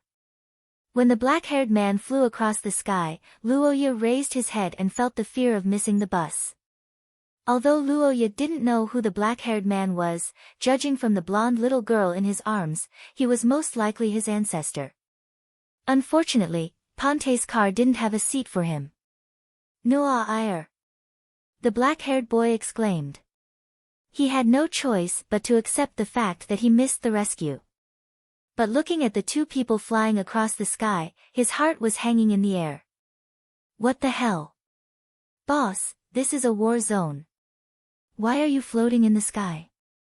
Aren't you a live target? Can't you crawl after a round of arrows? Roja didn't know what Ponte thought, but he knew what the soldiers with him thought, such as the ones beside him. Who is that? Enemy. Shoot him down. Shoot him down. The shouting soldiers drew their bows and nocked their arrows. They were clearly enraged by the target hovering above their heads. In just a short second, hundreds of arrows had already streaked across the sky, shooting towards the man in the sky. Not good. Noah Iyer! Luoya exclaimed at this moment. His mind went blank. He had just experienced the power of the arrows in the Shia world, so he naturally knew how powerful the arrows were. But what he didn't expect was that the scene he saw wasn't a bloody scene. Instead, it was a scene that made him doubt his life. Spell, distortion. Just as the arrows were about to pierce his heart, the black-haired man in the air suddenly opened his mouth and chanted something softly. Then, the arrows that were chasing after his butt turned the steering wheel in unison and went around his side as if they were old drivers encountering traffic police. Looking at this scene that defied the laws of physics, Luoya and the soldiers were equally dumbfounded. Soon, with Felder's roar, the man's identity was revealed. That's the head of the Akate family, Ponte Akate. Keep shooting. Don't stop. Whoever hits him will be promoted by 1 level. Felder's angry roar sounded not far away. At the same time, the golden-haired knight also swung his sword and slashed out. It had to be said that Felder's strength was quite terrifying. The crescent-shaped slash actually caused a sonic boom. The terrifying magic fluctuation far exceeded that of the level 4 source rank Peter Carter he killed before. Luo Ye even suspected that this slash could directly eliminate someone of Peter's level. Such a powerful spell fluctuation naturally attracted the attention of the entire battlefield, but to everyone's surprise, in the face of such a ferocious attack, Ponte Akat still did not move. Incantation, Internal Diffusion. The black-haired nobleman calmly looked behind him and exchanged glances with his old rival, Felder, who was glaring at him from the ground. The corner of his mouth curled into a gentlemanly smile. In the next moment, the slash that was about to hit Ponte's body suddenly exploded from within. The powerful slash that was capable of tearing apart even the toughest Hall's steel was turned into a shockwave that pushed Ponte in all directions. Not only did it not hurt Ponte, but it also sent him flying even faster. "Thank you for seeing me off, Marquis Felder." Leaving these words that made the golden-haired knight want to stomp his feet in anger, Ponte, with a smile on his face, had already crossed the center line of the battlefield. The man who entered the airspace of Princess Wei Dualia's army landed, and the knights below immediately rushed to cover him with their large shields. "The Legion commander is coming down. Shield bearers! Shield bearers! Counterattack!" As soon as they saw Ponte fall from the sky, the bodyguards with tower shields immediately formed a circle. At the same time, Princess Wei Dualia ordered to release the firepower, and the rain of arrows in the sky began to thicken again. Luo Ye looked at Ponte, who was floating like a cloud among the tens of thousands of soldiers, and couldn't help but yearn for him. Although Luo Ye knew that the heads of the Akate family were not easy to deal with, but a strong person like Ponte who could ignore the battlefield far exceeded Luo Ye's expectations. "When can I be this strong?" The black-haired boy looked up at the sky. The scene of Ponte rescuing Noa Iyer had undoubtedly given him a huge shock. Before this, Luo Ye had never had such a concrete understanding of supernatural power, and this scene was equivalent to a flame that completely ignited his passion for supernatural power. However, as the saying goes, dreams are plentiful, but reality is harsh. Although Luo Ye was proud of himself, he soon discovered a very serious problem. "Wait a minute," Noa Iyer was rescued, and Ponte ran over. "What about me? What should I do?" The black-haired boy looked up and saw that the rain of arrows on Wei Dualia's side had stopped because of Ponte's arrival, and the enemy obviously didn't know of his existence.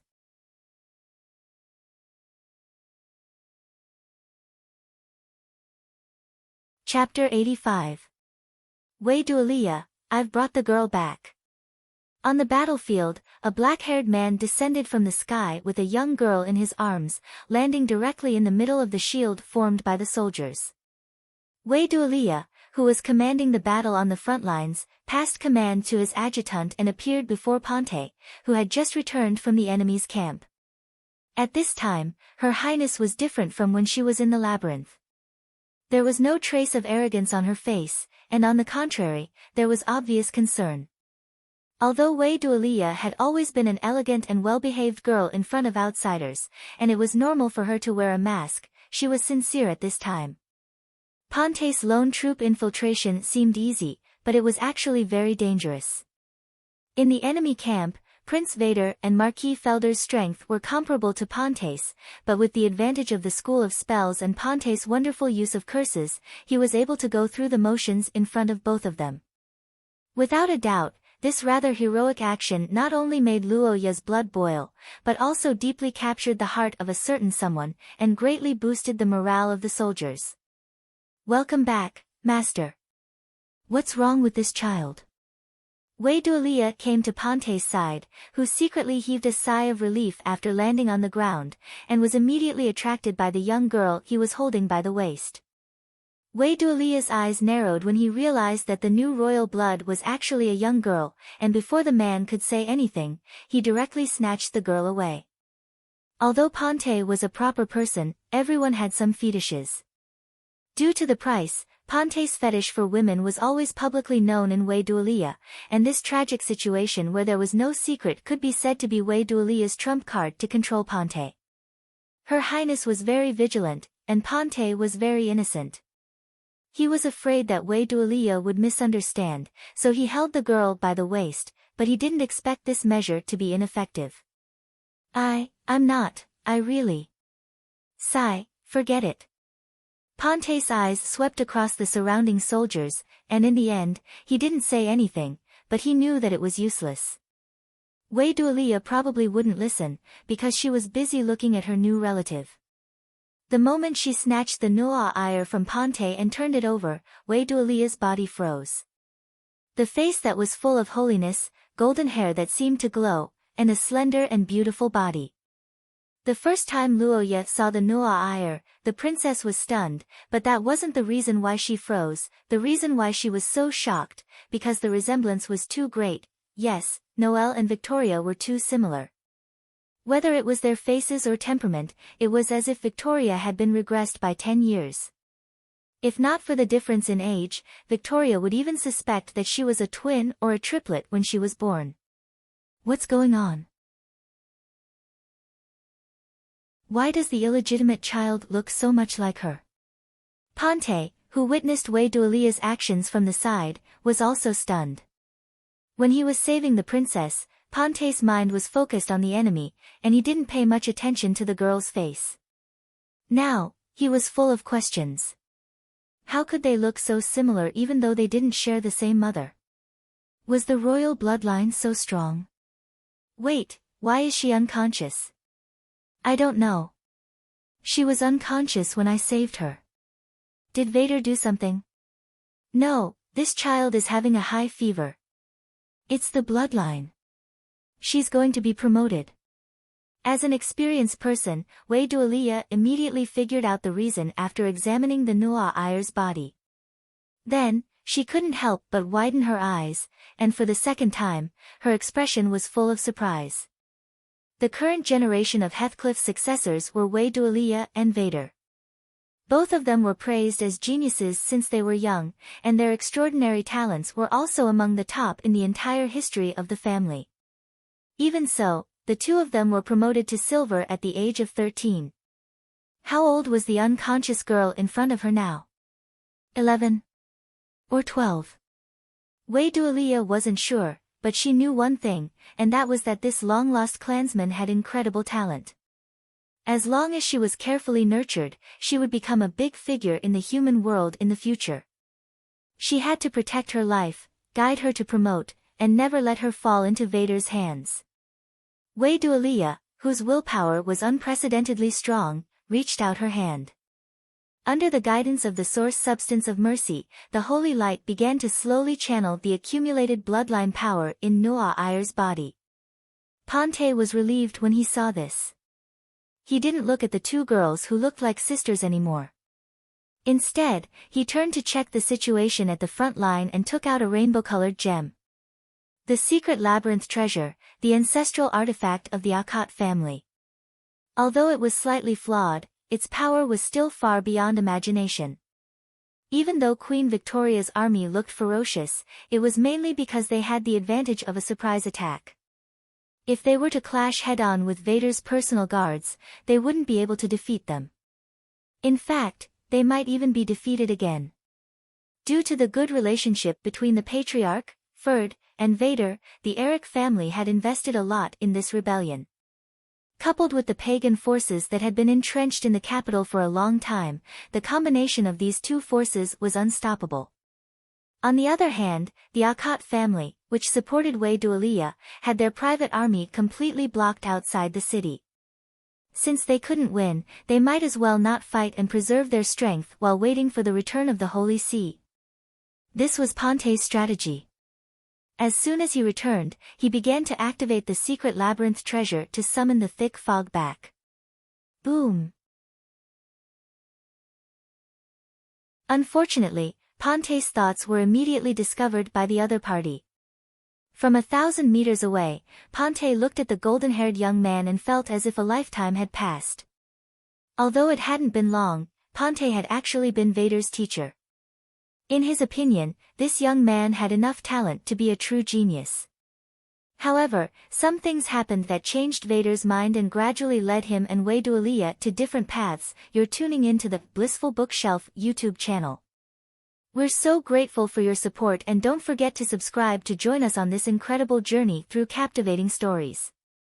Your generosity through donations truly makes a world of difference, as it's the primary source of revenue that allows me to expand and enhance this channel for you. Thank you from the bottom of my heart for being a part of this adventure.